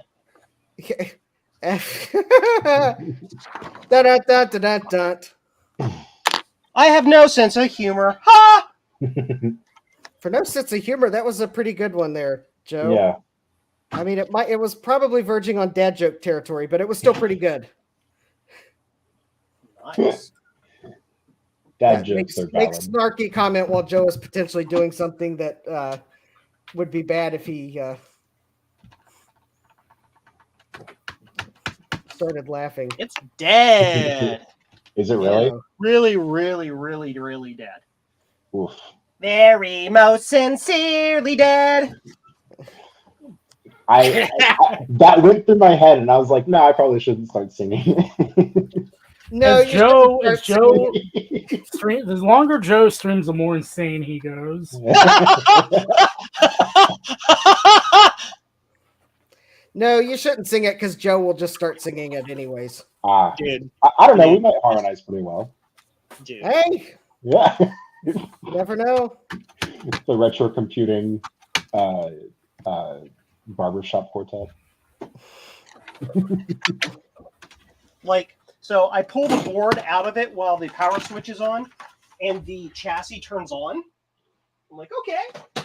And so then I put the board back in with the chassis on, because sometimes you can bootstrap the board that way, and the chassis turns back off. So it's like, nice. Delicious. Does that mean you have a short somewhere? Could be. Could be. Trying a different keyboard and mouse first, just to make sure.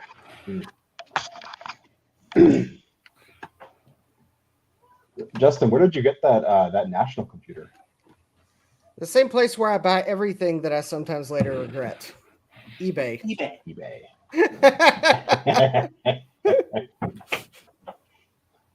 That's really cool. It kind of looks like it was meant to compete with both the TI-4. Yeah, that one, the one. Yes, the TI-99 4A. Yeah, but also kind of the C64 a little bit, because you can upgrade it to 64 kilobytes of RAM. Some of them have 64K of RAM. Yeah, the MSX is a very interesting story.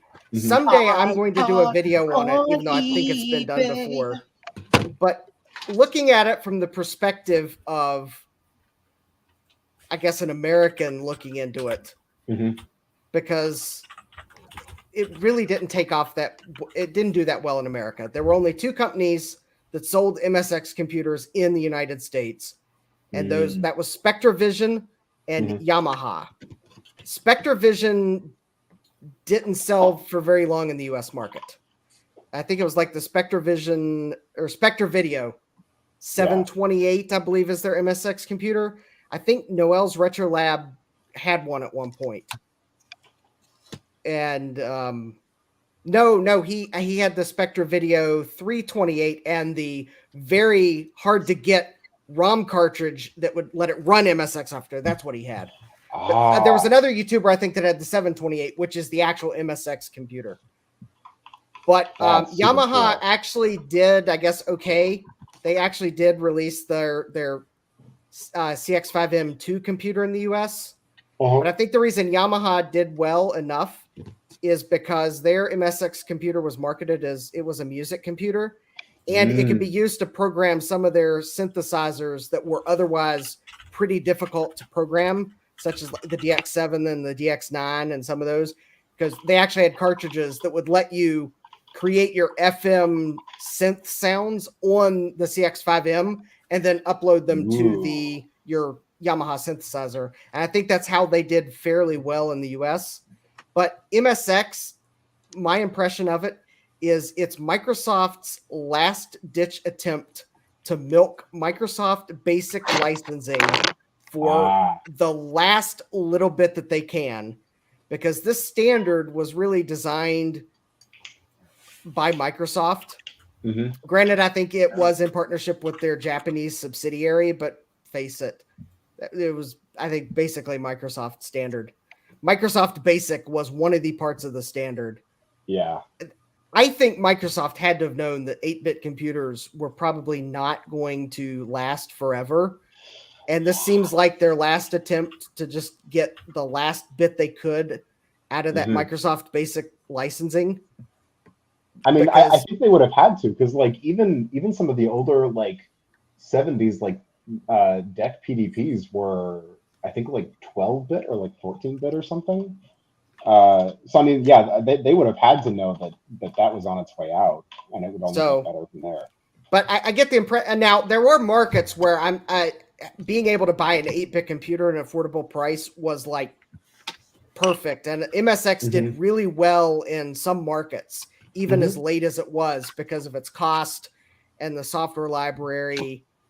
I want to say like there were markets like Brazil and some of the South American countries where it did really well. I don't think it did really well in Europe because there was just too much saturation with the other 8-bit computers. Japan, it did fairly well.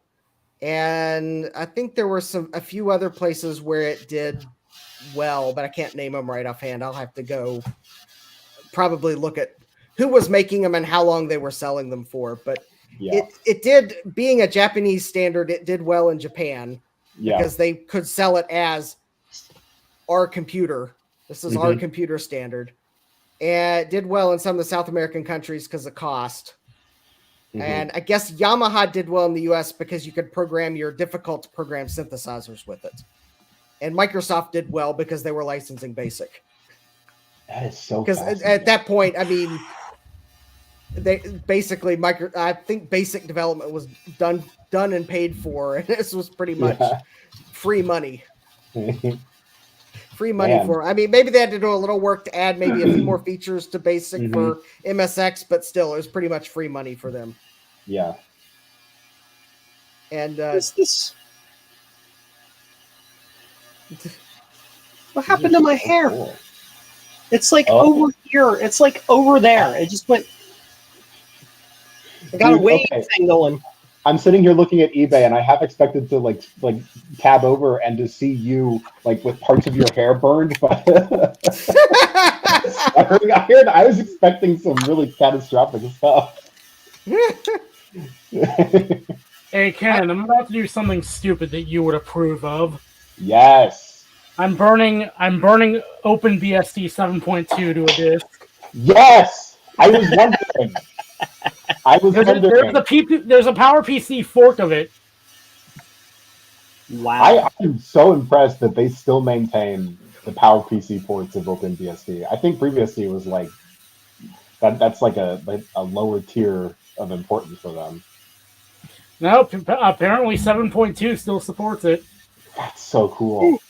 Yes. So I'm going to put it on here and we're going to see what happens. yes, Eric, the TI-99 4A was, and I guess the TI-99 4 was a 16-bit processor, and yet very crippled. It's Man, I was too slow on invoking the screenshot command for Joe. Oh no.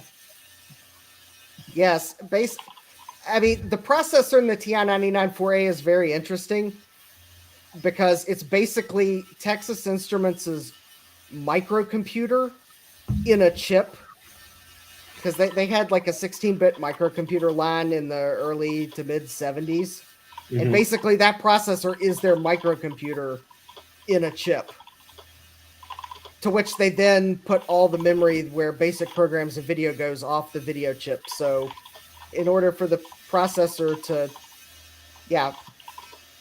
Joe's video feed is artist's representation of what a TI-99 4A's architecture is like internally. It's like upside down. I thought you were going to say your sleep paralysis demon, but he's not making the face anymore.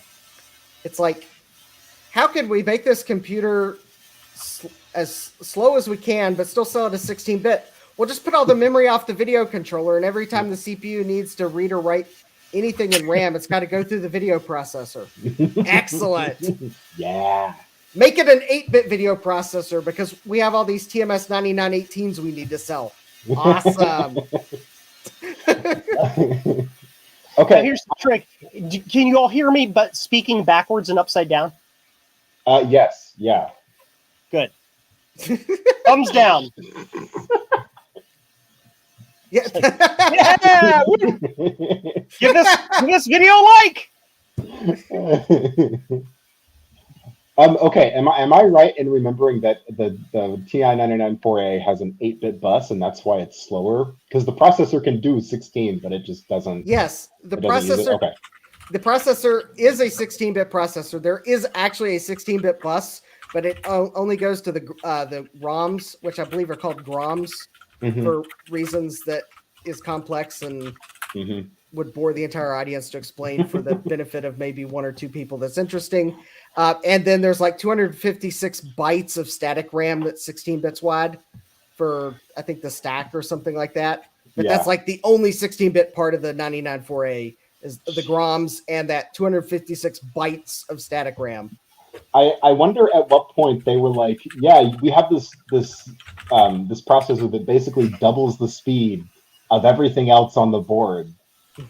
And they just realized that it was more cost effective to just not. Like, that seems weird to me.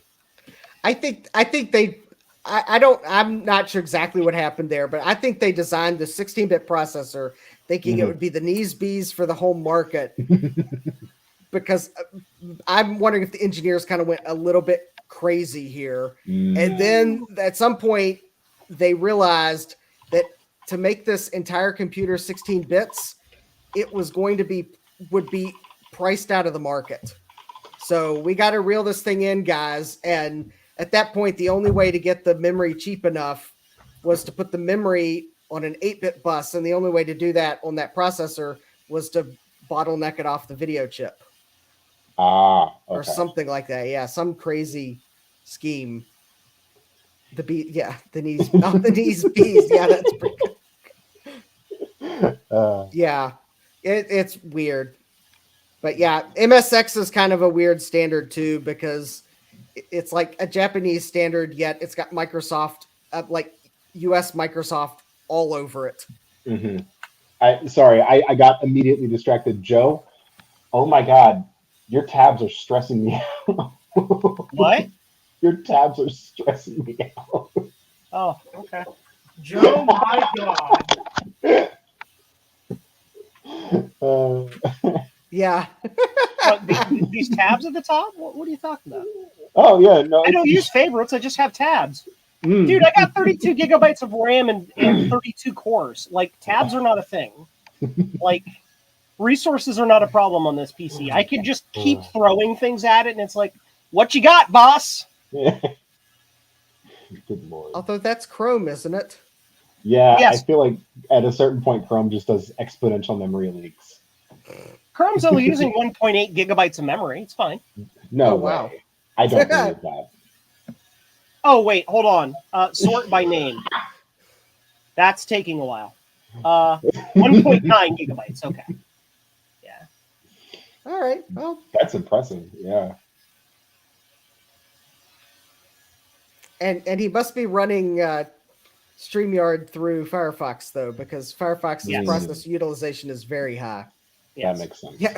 I mean, quote, very high, unquote. My Relative. CPU is at 11%. Jesus. Like, it's like, bring it on, boss!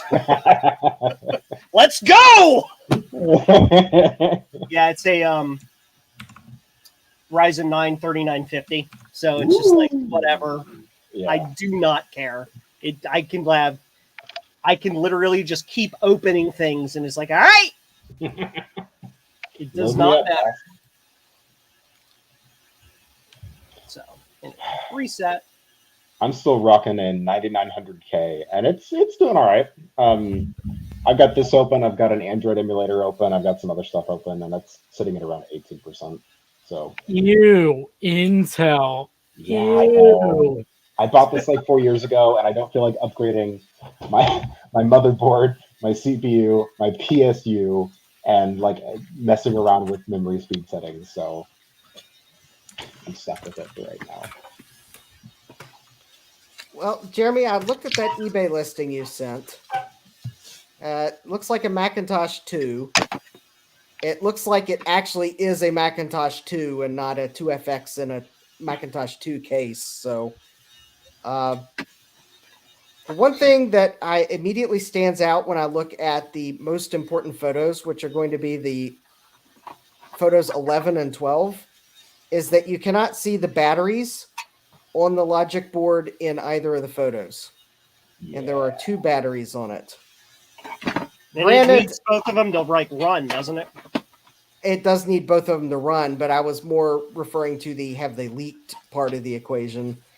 I don't see any signs that they've leaked in the photos, but then again, they are under the drive carrier.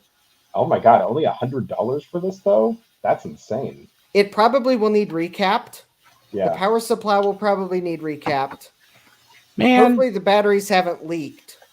It looks like the capacitors haven't leaked too much. Yeah, they I don't think they don't look like they've leaked too much. my I mean, iPod is disappointing me. I am doubting the validity of anything in those pictures you're looking at. Uh-oh. Joe might have noticed something that we haven't. Oh yet. no, I haven't even looked at it. You're saying it's a Mac. It's a Mac 2, one with the 2 batteries, and you say there's no battery leakage, and almost no cap leakage. Shenanigans. False. We can't see the batteries, so we can Well, only. we can't see the verify half. batteries. We can't verify I wonder that. why. If you The thing can't see it, assume it's broken. Yeah, that's the Yeah. thing. Lick That- it. That Lick it. that Put your tongue on it. So while there's no obvious signs of horrible major damage that would be hard to repair, the batteries are under the drive carrier. And the odd thing is, okay, I think you might have to remove a couple screws to actually lift the drive carrier up. I was about to say, I think the drive carrier lifts just right up, but actually I'm looking at it and I think there are some screws holding it in. So I guess I can't fault the seller too much, but then again, I can fault them all the way because they've opened the case. They took the risk of possibly breaking plastic and they opened the case. So why did they not remove the 4 screws holding the drive carrier on so you could see the whole logic board? Because they couldn't figure out how to do it. Yeah, those 4 Phillips screws holding that drive carrier on. A logic Very puzzle for the difficult. ages. Very, very difficult puzzle to figure out. So I guess my feedback would be it's probably not a bad price. Why? Why? It is only an 020, but there are 2 batteries that either or both could have leaked and you can't see them in the photo. And the power supply probably needs recapped, and the power supply probably has at least 1 reefa that's just ready to go too. Yeah. I will say it might be worth asking the seller, like, to see if they're comfortable with doing that, or with like taking the drive carrier off just to see. Actually, Jeremy, I actually didn't look at that photo. What is this blasphemy? What is this? Actually, I think you're right, Jeremy. I think there is a floppy disk in that drive. What kind of bastardized cable is this bullshit? Flip them so the blue parts are on opposite sides, and you can just string them together. Actually, Joe, that is actually a more useful cable than you might think. That is actually the cable I needed last week to try to program the GoTech through the USB port. But that is the really weird cable to use in that scenario. That Reed asked for it. He gets it. Good Lord. I ended up to program that GoTech because I couldn't get the USB bootloader to work because I don't have a USB A to USB A cable because that's just stupid. Yeah. And the instructions said you could use a USB A to USB C if your computer has USB C, which mine does, but I could not get a known data USB C cable to work. So I ended up having to use serial. Luckily, I figured out it was easy to use serial. And luckily, I had this breakout board from Adafruit because this is an FTDI FT232H breakout that I was able to use for serial. And luckily, I figured out the thing you have to do in Device Manager to get this to work in the method that the software for flashing the bootloader expects.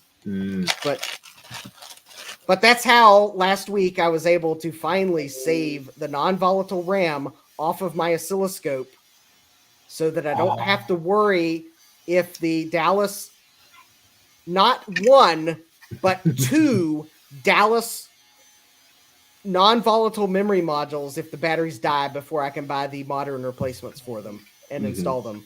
Because let me tell you, it is a bit intimidating, the thought of trying to install those in an expensive, well, at the time, expensive oscilloscope. I mean, now, if I damage it, I mean, come on, I could probably buy a $300 oscilloscope that'll do 90% of what that one will do, and it'd be totally fine for what I do. But, Yeah. I mean, this was like a $10,000 oscilloscope, I think, back in the day. Because it's a Tektronix TDS 524A. It's a 500 megahertz oscilloscope, and I think back in the day when they sold it, it had a color CRT screen, a really weird color CRT screen. I think it's so weird. I think it actually has a color wheel in it. I think it's a monochrome CRT that has a color wheel to actually I make can it hear a color again. CRT. Whoa. Because I'll be right back. if you've ever seen like DLP projectors Mhm. and you scan your eyes across the projected image really quick, you kind of see the RGB separate colors. Mhm. I can see that when I scan my eyes really quickly across this display. Like, I think there is a color wheel somewhere in this display in between the electron beam and the screen. It seems really weird. I don't know how that works. Or maybe it is maybe a miniature DLP projector for all I know, but I think it's a CRT because there's high voltage warnings all over it. So it screams CRT, yet things about it scream there's a color wheel in here. They But yeah, put a color wheel inside the CRT. I think that's the somehow I think they did. I don't know how they did it, but I think they did somehow. But I am not willing to risk this oscilloscope to figure that out unless it dies, because it is a 500 megahertz oscilloscope. Yeah. It is really cool because this oscilloscope has a 68020 processor in it. Ooh. Yeah, no, it's really cool. I think it's a 68020 EC, so it's going to be the embedded version of the processor. But still, it's a 68020. That's cool. But it is still kind of intimidating, the thought of pulling the main board out. I mean, it'll be easy to remove because it's just on the top, but I got to disconnect a bunch of connectors and remove it and then desolder and all that nonsense. Is Joe good? Sorry, I just hear him like almost swearing in the background. He was just herking and jerking a computer back onto the shelf just to pull a much lighter one off. I think he gave up on the Color Classic, and he now has an LC of some sort. Yeah, the processing data. Processing. Where am I? Processing. Where am I? Fascinating. Yes. That's actually where I got that from. Data. Processing. Processing. In fact, Joe could probably... I just got the Color Classic off the bench. Rudy's board just came out of the ultrasonic cleaner. It's now on the dehumidifier in the garage to dry out. Gotcha. And then I need to find where his box is because I need to put his parts with his box, which is over here. And I'm testing out something. I have a VGA capture system here for streaming, and I'm setting it up and futzing with it before we end the stream. Oh yeah. Actually, I've got a new capture device I'm going to try. I got it really cheap at Amazon. It's the Me too. It is the one I got, but I'm not going to test it tonight because it's actually HDMI capture. But I got an EVGA XR1 Lite. I think Epos Fox recommended it at some point. But anyways, I found it at Amazon Warehouse. It was in acceptable condition, which honestly, looking at the condition it's in, I keep forgetting about Amazon Warehouse and that it exists and stuff. It was $43 in acceptable condition, but they give you a 30-day return still. So I was like, why okay, not? I might get it, and it might be the shell might be so broken it makes it hard to use. But I think the reason it's in acceptable condition, looking at it, is because all it is the capture box and the bare minimum 2 cables you need. There's no other software, but I can download the software. I can download the drivers, and that's really all of it I need because I'm going to use it with OBS. And actually, it's certified for use with OBS. So I didn't want to do that. Anyway, sorry. But I wanted to give this a try and see if it was any better than the dirt cheap USB to HDMI capture devices that are Infinite. I have no idea what any of this is. Cancel. Stand by. Delete. There we go. I'm back. Okay. Joe's back. I'm messing with this this capture system. I'm just trying to figure out where the heck it is in the system. So we'll see how that capture device does with the scalers I use for connecting to vintage computers. It's blank. Who knows? I might do that Thursday. That might be the stream I give it a try on. What time are you planning on streaming Thursday? Working. Probably 8 p.m. Okay. I believe this is the non-Maciac week.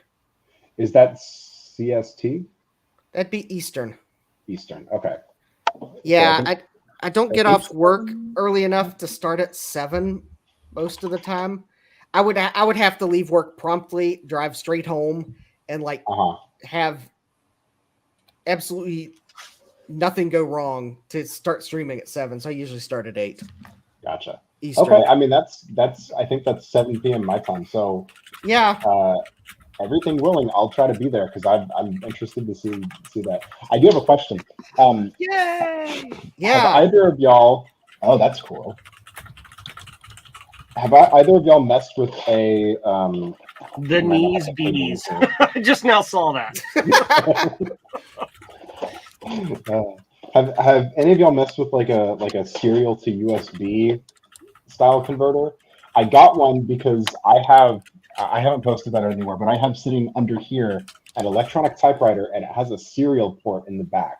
And I tried to hook it up with my USB thing. That's actually what this is. It just doesn't have a DB9 connector on it. But this is it's USB to multi-protocol, but by default it's configured for serial. So and you have to be careful. There are a lot of those USB to serial adapters that use a counterfeit chip, so the driver doesn't work in Windows 10 because they updated the driver to detect the counterfeit chips, and it'll show this device could not start. Good to know. I tried it with Linux, which probably was counterintuitive to what was on the actual little like box there. I tried to do it with my Arch laptop, and it didn't seem to happen. So, does it have the FTDI chip in it? I haven't cracked it open to look. I can check that out. That's usually if it has the FTDI, those are the ones that just work. So, yeah. That's why I got this Adafruit one, is because it has an FTDI chip, and because it came from Adafruit, I know it has a legitimate FTDI chip. And actually, I've had this on the Mac. We already knew that. That's old news. And actually, the funny thing is, Joe, you could actually be the Mac and the PC in the commercial. And Joe is probably making weird faces at me from behind the screen so that I can't actually see it.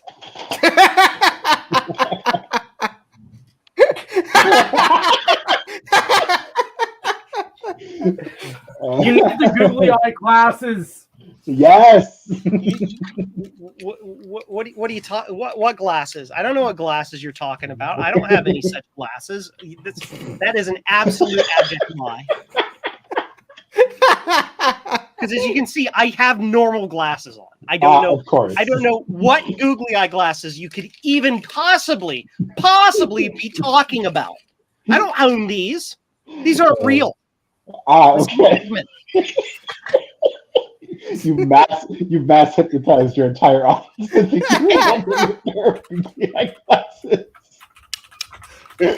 I can't do Photoshop work wearing those. I mean, you can see through these through the little, but not well enough to do Photoshop work. Aspect. All right, Jeremy says you'll need a null modem adapter, Ken. A null modem adapter. Okay. Yep. I will have to look into that. I have had good luck with trying to think which ones have I bought in the past. StarTech, I have good luck with them. StarTech. Okay. I actually have some USB to serial, or actually I have a really cool USB to serial adapter in my PC. So it's actually plugs into one of the USB 2 headers and gives you 2 DB9 ports. Oh, that's cool. Okay. We're installing the BSD subsystem. Yes. Hey. And then it crashes. Of course. Okay, wait. So you weren't kidding about it crashing. Yeah, that's depressing. Wait, didn't the time just change to 2 minutes? Did it? I think the time just changed from 3 to 2 minutes, though. No, I'm just saying, knowing Ken's luck, and then it would crash. Okay. So Because he's the BSD advocate of the group. Mhm. Okay. So it hasn't. But it can't crashed. crash. It has the power of the fish. That's open BSD, Oh, which I suppose Mac OS 10 is based upon. So No, it's I think it's technically based on like NetBSD or something, or like all right, 386 Yeah. BSD. yeah, you're right. You're right. Yeah. Justin, what was the it was the what was the adapter you said you got from Adafruit? Oh, it's the. Actually, let me see if I can read the. It's the FT232H Okay. multi-protocol USB GPIO chip. Okay. Yeah, And- this one says general purpose USB to GPIO SPI 12C USB-C. Okay. Yep, That- 3-volt logic, 5-volt safe. It comes configured default for serial though. Okay. But the cool thing is, depending on what you're doing, you can actually Uh-huh. change the protocol it does. I don't remember right offhand what other protocols it can do, Mhm. but I would trust Adafruit to actually use FTDI chips that they are sure are actually legitimate FTDI chips. Yeah. So Let's see. And then Jeremy, did you got the null modem adapter from StarTech, you said? Let me actually tab over to that. actually, I got a different USB to serial from StarTech. I don't think Jeremy said where he got his null modem adapter. Oh, okay. Oh, Jeremy has a StarTech branded VGA to composite converter. Okay. That's what I was thinking. I think StarTech has null modem adapters, but for those, I just generally get the cheap ones from wherever, because those are usually just dime a Yeah. dozen converters. I like to get the little slim ones because they don't take up much room, Gotcha. especially when you need to stack a couple adapters for weird reasons, like say you have a serial protocol analyzer that already requires you to have like a TI 994A expansion like serial Yeah. cable hanging out the computer just because reasons of whatever Mhm. HP was thinking when they designed it. Probably because it's a serial protocol analyzer that can work with like RS-232 standard and like all the signals it could possibly have on the cable. Yeah. So it's the breakout box has DB25 connectors on it, but anything nowadays you're going to have to go from DB25 to usually a gender changer because of the DB25 they used to then DB9, and then sometimes you got to use a null modem because of reasons. It's really Lord. weird. The only reason why I like it, it's really cool though, because it's like from the 80s. So it has the retro vibe of HP diagnostic equipment. That's cool. So even though I have at times had to have adapters, like, I mean, 6 to 8 inches long on it. And it uses a ribbon cable for the serial. So it's kind of really awkward to use too. But Sorry, what a show.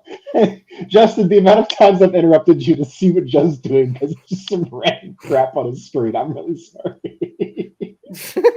I like the 180-degree turn. Okay, I gotta mention, like, hey, like Joe when he has the cam pointed at his back, like All right, looking at it from my periphery, it's like trying to Where's Waldo, Joe, amidst the basement. Yeah. Where's Joe? oh, here it is. Yeah, if I don't move, it's like, well, you know, I can also just do this. It's like, goodbye.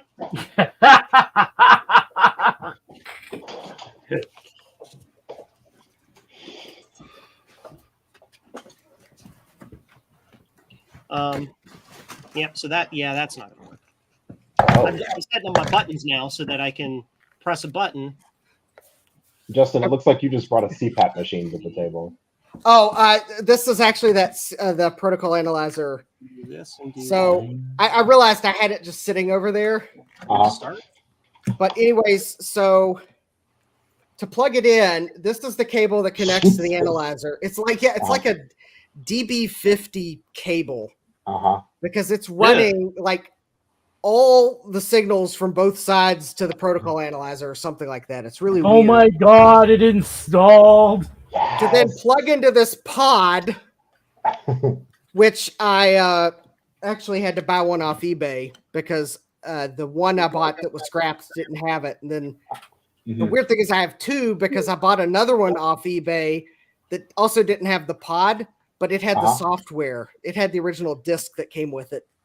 And I bought the second one just to get the disc in case I needed it. But then there's then this really awkward to use ribbon cable that for whatever reason, I mean, seriously, one end of it that goes to one of the computers is yay short, but they decided to make the other one like really long, but really they both need to be that long because But the really cool thing though, so all this trouble to if you need to do a serial protocol analyzer, and really this thing only goes up to like I think 11. 19.2. Stand by. What was I doing? But Actually, it's so anyway, here's the actual analyzer, and this probably is going to scream. Ooh, that's HP, cool though. yeah, HP diagnostic equipment that anyone that's seen it. So there's the cute What? small You little got my shipping address. You have it. yeah. Actually, Joe, I may I be careful what you wish for. Oh wait, I think in this case he probably actually wants it. Well, if a weird package shows up from Virginia, well, because I actually, yeah, I know. Oh, yeah, Jeremy's saying Tech Tangents would also go nuts for that. Yes. To which I'd have to say, Tech Tangents, if he doesn't already have one, if he's watching this stream now, he's probably already looking for one a little closer to him because. But anyway, yeah, that's my serial protocol analyzer. It's good for vintage equipment. If you can manage to connect the right adapter doodles together. These aren't like incredibly expensive on eBay. No, actually they're not. Well, they can be. I have seen them. Some sellers list them for ridiculous amounts of money, but then there's other sellers that they really don't list for much because I think those are closer to what they're probably actually worth. Yeah. I do know there is someone that did try to run like some operating system on these. I can't remember which operating system was. It was probably NetBSD, honestly. It quite possibly was NetBSD, and I don't know that they were able to get it running though because it's not a standard architecture. It's an HP diagnostic equipment. So whatever, I think it might run something like a Z80 processor or one of the standard processors. Yeah. But I think internally it's HP proprietariness. Yeah. It's the 4951A. That actually sounds. 49. Yeah, 4951. Actually, I've got the 4951C, which I think has the 3.5. They go for a little more because they actually have a 3.5-inch drive on them. Gotcha. Okay, I mean, this actually isn't that expensive. Oh, that's weird. Oh, that's cool. Yeah, I like this a lot. Does anybody have a really good source of the Vincent confused GIF? Vincent Vega confused. Bye, Frank ass. Jesus. Oh, you said Frank S. Okay, never mind. The last initial was S. Okay, now I understand. I was like, who's Frank ass? Yeah. Yeah. That's kind of rude. Just if you get one of these, make sure you get the pod. The pod. Not Tide Pods. Yeah, well, Tide Pods. I was worried about that. Very different. Yes. Like one of these, because otherwise you won't. And this one here is the 18180A interface. Good Which I lord. believe is- Okay, run that by me one more time. The 18180A Oh, interesting. interface. Okay, I found one that is a 4951C, but it has the 18179. I don't remember right offhand what that one does. This one does RS-232 and RS-449. Interesting. I mean, you'll want to have one that at least does RS-232 because that would probably be what you'd really want to analyze with that. I don't know right offhand what RS-449 is. But they have a couple different interface pods. Mm-hmm. But without one of those pods, you can't connect serial to the... There's no way to directly connect serial to the analyzer. It is very much HP diagnostic equipment like. You have introduced me to a dangerous new section of eBay, so thank you for that.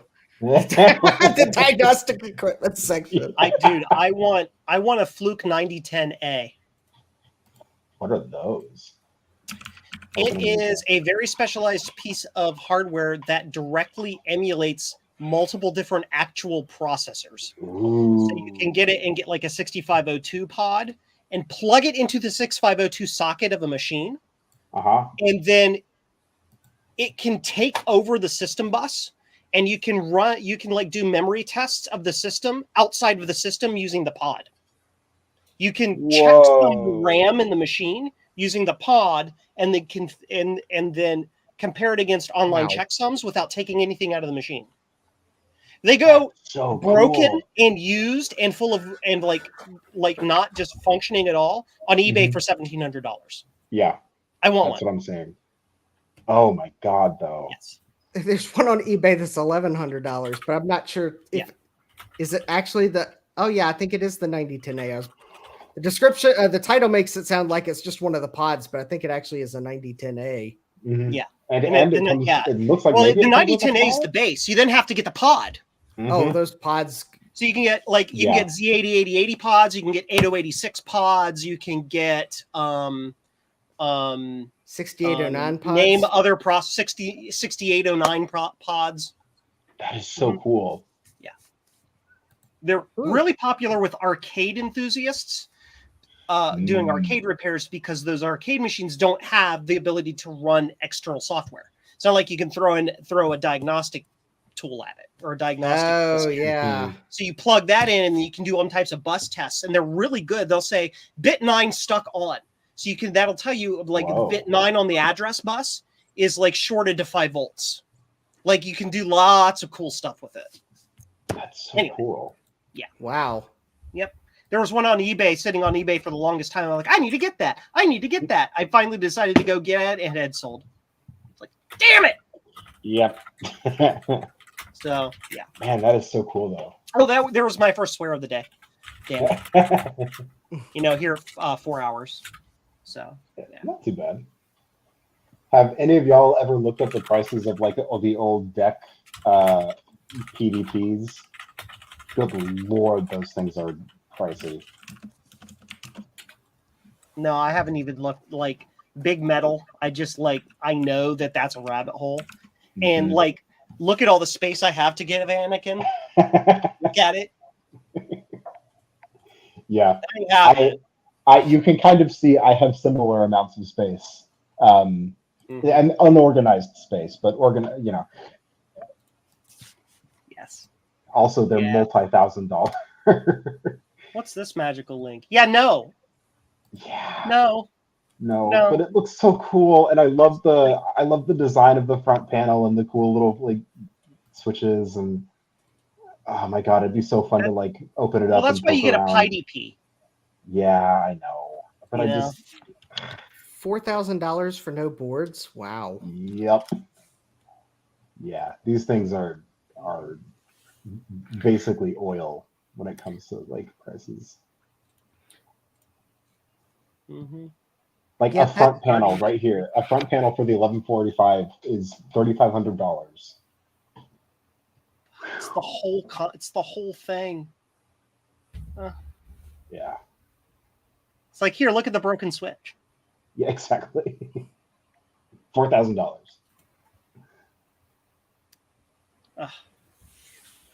Just look. I mean, wherever this place is, it's cool. Just look at the other stuff. Like right there, that white box behind the red frame. Oh yeah, That's a Xerox something or other. You see the Xerox logo on it? Mm-hmm. What is that? That's true. What is that magical machine? Is that a I Star or an Alto? I'm gonna go to this guy's cellar. Oh, it might be. So they have they're selling 3 things. It might be a mass storage cluster for the VAX PDP-10. Maybe. Yeah, could be that. That has the same shape. Yeah. That could have been the back of that, maybe. It also it looks like they have some stuff on the utility shelves over there too, like a cool CRT looking thing and a toaster oven, from what I can tell. Some cool JVC boxes. Yeah, I would love to go to this place. It kind of gives me the vibes of like Computer Reset back in its heyday. Yeah. Oh man, I wish I had been able to go there.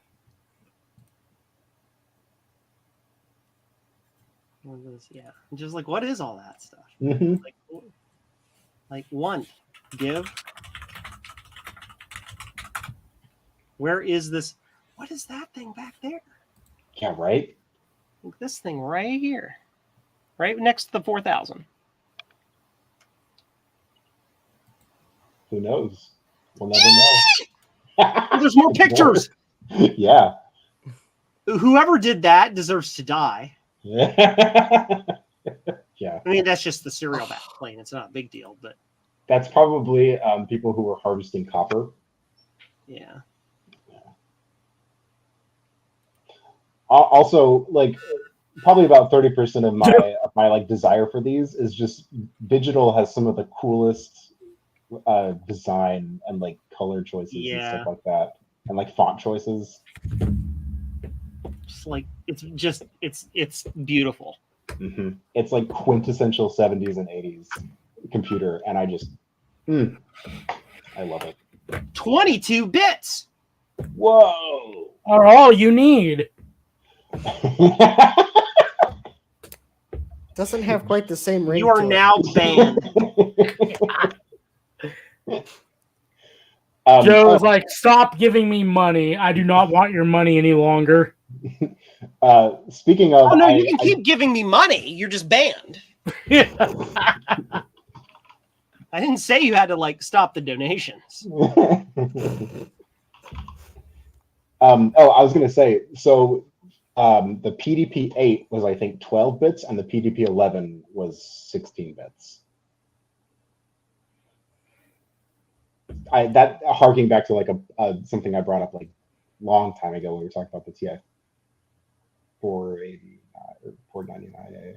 Yeah. Yeah, the model number that just rolls off the tongue like.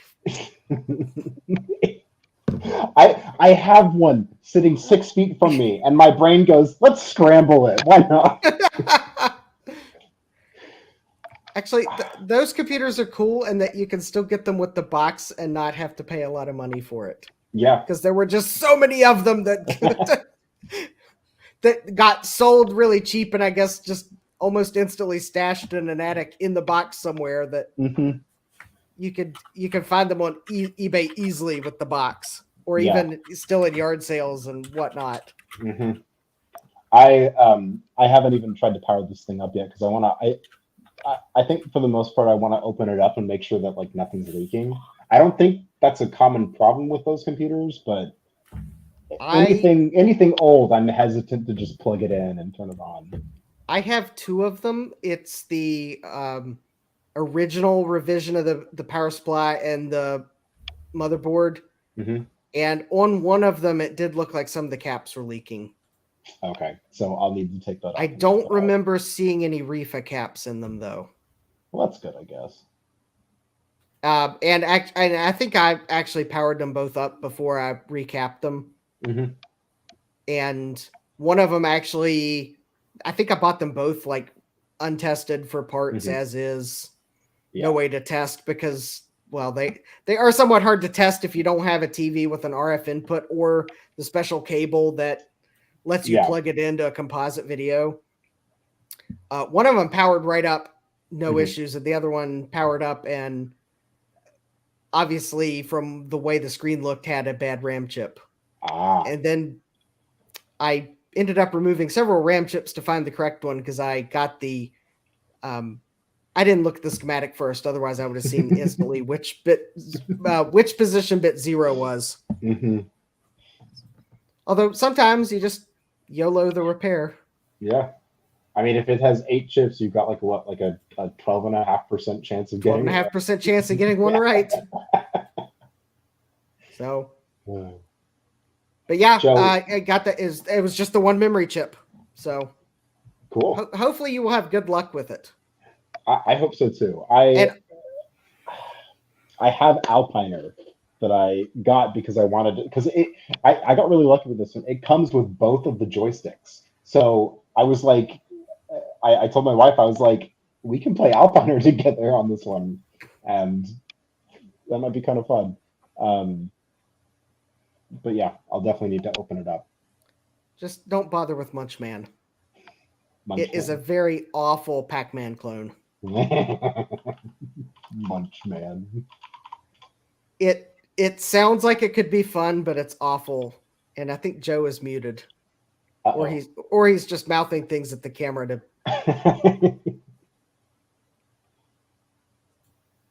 No, he's muted. Oh yeah. Okay. Joe, what wonderful Performa information and content do you have for us tonight?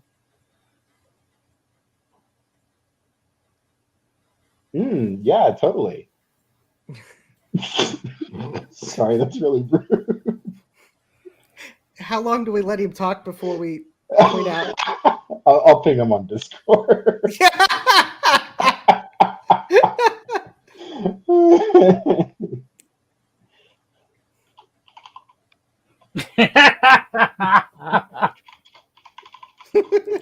Am I here? There you go. Okay. There you are. So apparently that scene has no audio. That does So that's why I'm like talking and you guys are just like, does he know? No, apparently I don't. Wait, okay, Joe, real quick. I'm sorry. I'm sidetracking this again. Move the camera back. What is that CRT behind the? I think that's an SE30 or an SE. That one right there, the one with the cool multicolored thing behind it. That one, yes. This? What is that? That is a Tandy 1000 CGA monitor. Ooh. I use that for testing my my universal video converter thingadoodle for the Apple III. That's why it's sitting next to the skinned Apple III, which is down here. Gotcha. Okay. Mm-hmm. Sorry, take it away. Your stream. Go ahead. Woo! You know, you better believe it's my stream because I can just do this. Bye! I'm kidding. I love you. What was I doing? Oh yeah, I have to add my mic to this thing. Stand by.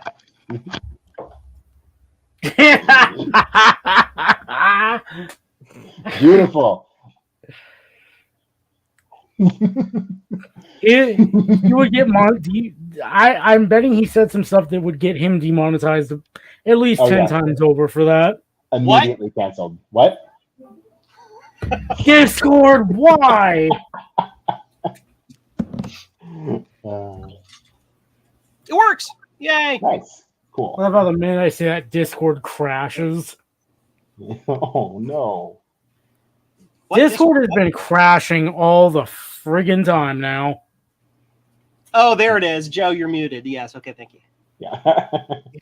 Joe, you're muted. I wouldn't even have known that, and I didn't until you like said things on stream because I have my Discord tab muted. Because if I don't, it's all the time. And here's the funny thing. In 15 minutes, I'll get a notification from Discord on my phone that Joe is muted.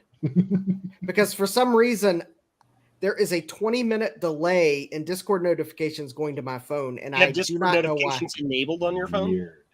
I should probably turn them off because they're Yeah. worse. I muted a bunch of channels just because there's too many notifications on those channels. Yeah. Your channel's like one of the few that I haven't muted because Oh yeah, because I'm on your channel all the time. and Discord we channel say all the like time. 3 things a day. Yeah. Yeah, basically. So it was like, yeah. So, but the thing is, the notifications come in 20 minutes late on my phone. So I might as well just turn Discord notifications off on my phone because it's not just your channel that the notifications are that broken. It's like all the ones that I have notifications enabled on, they're like 20 minutes late. Do you have an Android phone? It's an iPhone. Oh, okay. I was gonna say maybe it's something to do with like battery optimization where it just doesn't check very often, but All the other apps on my iPhone, I get the notifications right away, except for my Laundroid lawnmower, which for some reason I can't get it to connect. I need to call them next time I have a day off. Mm-hmm. Which as long as they're open on Veterans Day, I will be able to call them Friday and see if they can help me get my Laundroid connected to my phone again, so that it can tell me when it's been picked up or I need the. That's what I was doing. run outside the perimeter wire. Yeah. Because it's helpful to know when it happens to And just go ahead and write it right away. Mm-hmm. Joe, where'd you go? Joe. VGA in. All right. I need a cable. Open. And now I fetch one of my 100 VGA cables. That's not a VGA cable.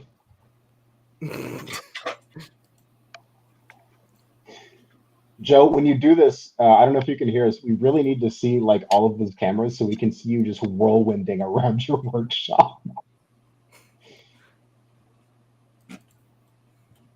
That there one? we go. Yeah, because I just picture cam. you like running around and you're a blur, and then parts are just flying behind you as you run through your workshop. I was imagining it's like Supermarket Sweep, except it's the Joe's Computer Museum sweep, trying to find the VGA cable to win the extra like $100 bonus. I'm checking this VGA splitter I got to see if it works, so I can have the monitor up here that's actually proper time. Like there's no delay lag. Problem is I need like power, and I need to find it, and like it's back here somewhere in the depths of Mordor. There we go. It's blue because this cable is shit. Up. Whoa! Demonetized. Let's see. And this cable goes directly right there. Good place for you to live. Good job, cable. So now we get this brand new cable that's in plastic still. We'll see if it's crap. Anybody want to take any bets from the under over on that one? Just in case people are uncomfortable with the fish staring at them. There we go. In.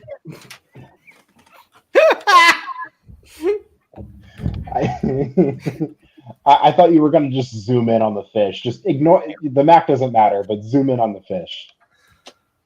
Now, if you just had it animated like Javier's new logo that he can pop up. Mm-hmm. Although, granted. Oh, it's an HDMI. I don't want it in HDMI. I want input PC. Go. Up. Image. There we go. Cool. So I've got that monitor over there, which I can see, and there's no delay on it. And then it's like all blurry and like I've got streakies. Okay. Why are there streakies? No streakies. This is why I bought a powered video splitter, so I wouldn't have this problem. It's just showing you how fast it goes. That's motion blur. I'm about to show it how fast I am at throwing it in the trash.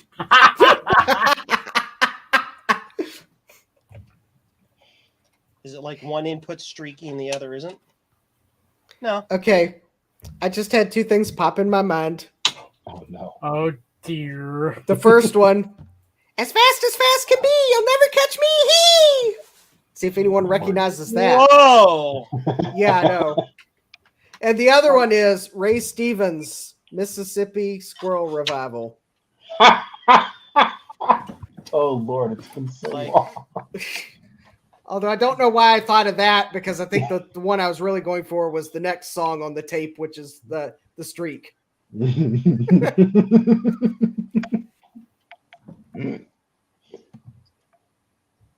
That voice I tried to do, and now, Jeremy got it. It's the jackalope from America's Funniest Home Videos, and my voice is now destroyed for the next 48 hours because that was like way too Is high that pitched. Justin? It sounds like Phyllis Diller. Oh, hello, Landon. Oh, hello, Landon.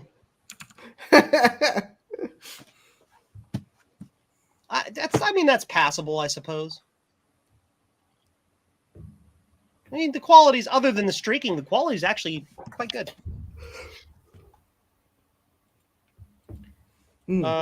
Button, solo layout. Yeah, it's all right. Yeah, I don't like it when my computers streak. That's when I have to take the Windex to them. It could be like Zodium has been trying to give us all an epileptic seizure for the past 3 hours. I can't help it. It's a CRT it's an iMac with no video output capabilities. Also, and it also doesn't help that, like, even if you have a really good camera, I've had this problem with my iMac. Even if you have a really good camera app, its refresh rate is like something like 72.39. It's really weird. It doesn't match anything, so you can never get a camera to sync to it. You just can't. You know, Why? it has some weird ass. There's ass. It's got a really funky refresh rate. It's somewhere around 75, but not quite. So, like, usually, like, if you're using like a cell phone, like, and using Filmic or something like that, you can actually set the frame rate and exposure rates and stuff to match the frequency of whatever you're filming as far as a CRT goes, and it'll lock on and there won't be flicker, right? But that iMac is an absolute pain in the hind end to lock to. I've managed to do it once, and I'm not sure what magical incantation or like voodoo rites I did to do it. It just happened. I'm like, screw it, we're rolling with it. And then I recorded the footage. I think it might have been for it was my first Macintosh video about Neithernet, because I used my iMac to connect to this LC, this LC right here, this guy, over AppleTalk with a 7300 in between to bridge Ethernet to the local talk connector. But anyway, yeah, that's neither here nor there. But it took me forever to get that screen to lock. I had to futz with like exposure settings and all types of stuff for it to stick in. All that's to say that Exodium, it's your fault if anybody contacts me after the stream with any sort of like medical expenses. At least it isn't like flashing super fast. Yeah. No, that's this. You almost have them synced up. Like just a little bit more fiddling. I think you can do it. Need to get that Japanese guy who can do 16 button presses in a second. It's like, I have the most random thought. Like, what? Since Apple likes reusing like retro terms, say, iBooks for like their Right. ebook shop and stuff. Wouldn't it have been funny if they called iMessage Apple Talk? They really should do that. Well, I don't know. Is Apple Talk still being used? No. No, It so was dropped somewhere around 10.6. Yep, that's correct. Apple Talk became unsupported as of the release of OS X 10.6 in 2009. Oh my God, I've remembered something Mac related. That's It's a freaking miracle. Somebody call the lottery, sign me up. So which one of you in California actually won Powerball? Because I'm driving there. Oh, jeez. I'm driving to your house to steal your money is what I'm saying. Wait, Which Zodiac, one you of you won the was it? Powerball? Huh? What? Zodiac, you won the Powerball? Did you win the Powerball? Did I what? I had to go quickly. He doesn't know yet. No, I had to go quickly Hurry! run off and shut the vent to my room because someone turned the heater on. Ah. Oh, man. All right. Well, it is about that time for me tonight to shut the stream down. We had a lot of fun. We had Ken here and Zodium and Justin. And who else did we have here before? We had Garth was in here. And of course, Rudy was here working on his, we were working on his board, his board that was working and that I broke. That can either be confirmed or denied. Do not scroll back and look at the past history of the stream. Oh, yes, and Logan was here in the beginning as well. Thank you, Jeremy, for letting me know that. Lots of cool people were in the chat as well. Everything is broken. Jeremy's Vintage Hillbilly Shack was here. Eric and Frank, Randall, Reed, scrolling. Francois was here. Just lots of people were here in the background. So. Mac Effects and all of that stuff. So you were all super cool. Thank you all for hanging out. It was super fun to do this tonight. Housekeeping before we go. Remember to hit the like button because that tells YouTube that you like this content and it'll show my content to people that watch other content that you like. It's a weird way of saying it, but basically it'll show me to people that don't know about me, but that like the same things you do. So that lets more people know about my channel. If you wanted to support me directly, you can go to jcm-1.com and get cool things like hats and mugs and blue scuzzies and keyboard encoders for your Apple II and all different types of cool things. Universal RGB adapters and copies of my Googly. No, that you can't convince me. If you want to follow me on Twitter, you can follow me at Museum Joe and follow my shenanigans. I may be on other social media within the fortnight, depending on how the Twitter apocalypse occurs. You can also become my patron on Patreon, Joe's Computer Museum. Like these three awful. I just said awful by accident. I meant to say awesome. I was going to say awesome and wonderful at the same time. Like these three wonderful people here who are my patrons. And when you become a patron for $1 a month, you get access to behind the scenes stuff. You get stickers, or you get to you get the link to my StreamYard and get to wear silly googly eyes on stream, like our friend Justin here. And big fish in the lower right there is as well. Ken, you need to put on your googly eyes. I mean, we're all doing it. I purchased them. They'll be here in like 72 hours. They'll be here on Thursday. So I was going to say, Justin, if you want me on your stream, yes. And if they're there on time, I would love to be there. Yes. I'm just putting it out there. No pressure, but all right. Well, that is a requirement. That's an absolute requirement. Make it occur. But yeah, so thanks everybody for hanging out tonight. It was super awesome, and we will see you all in the next one. Bye. Bye.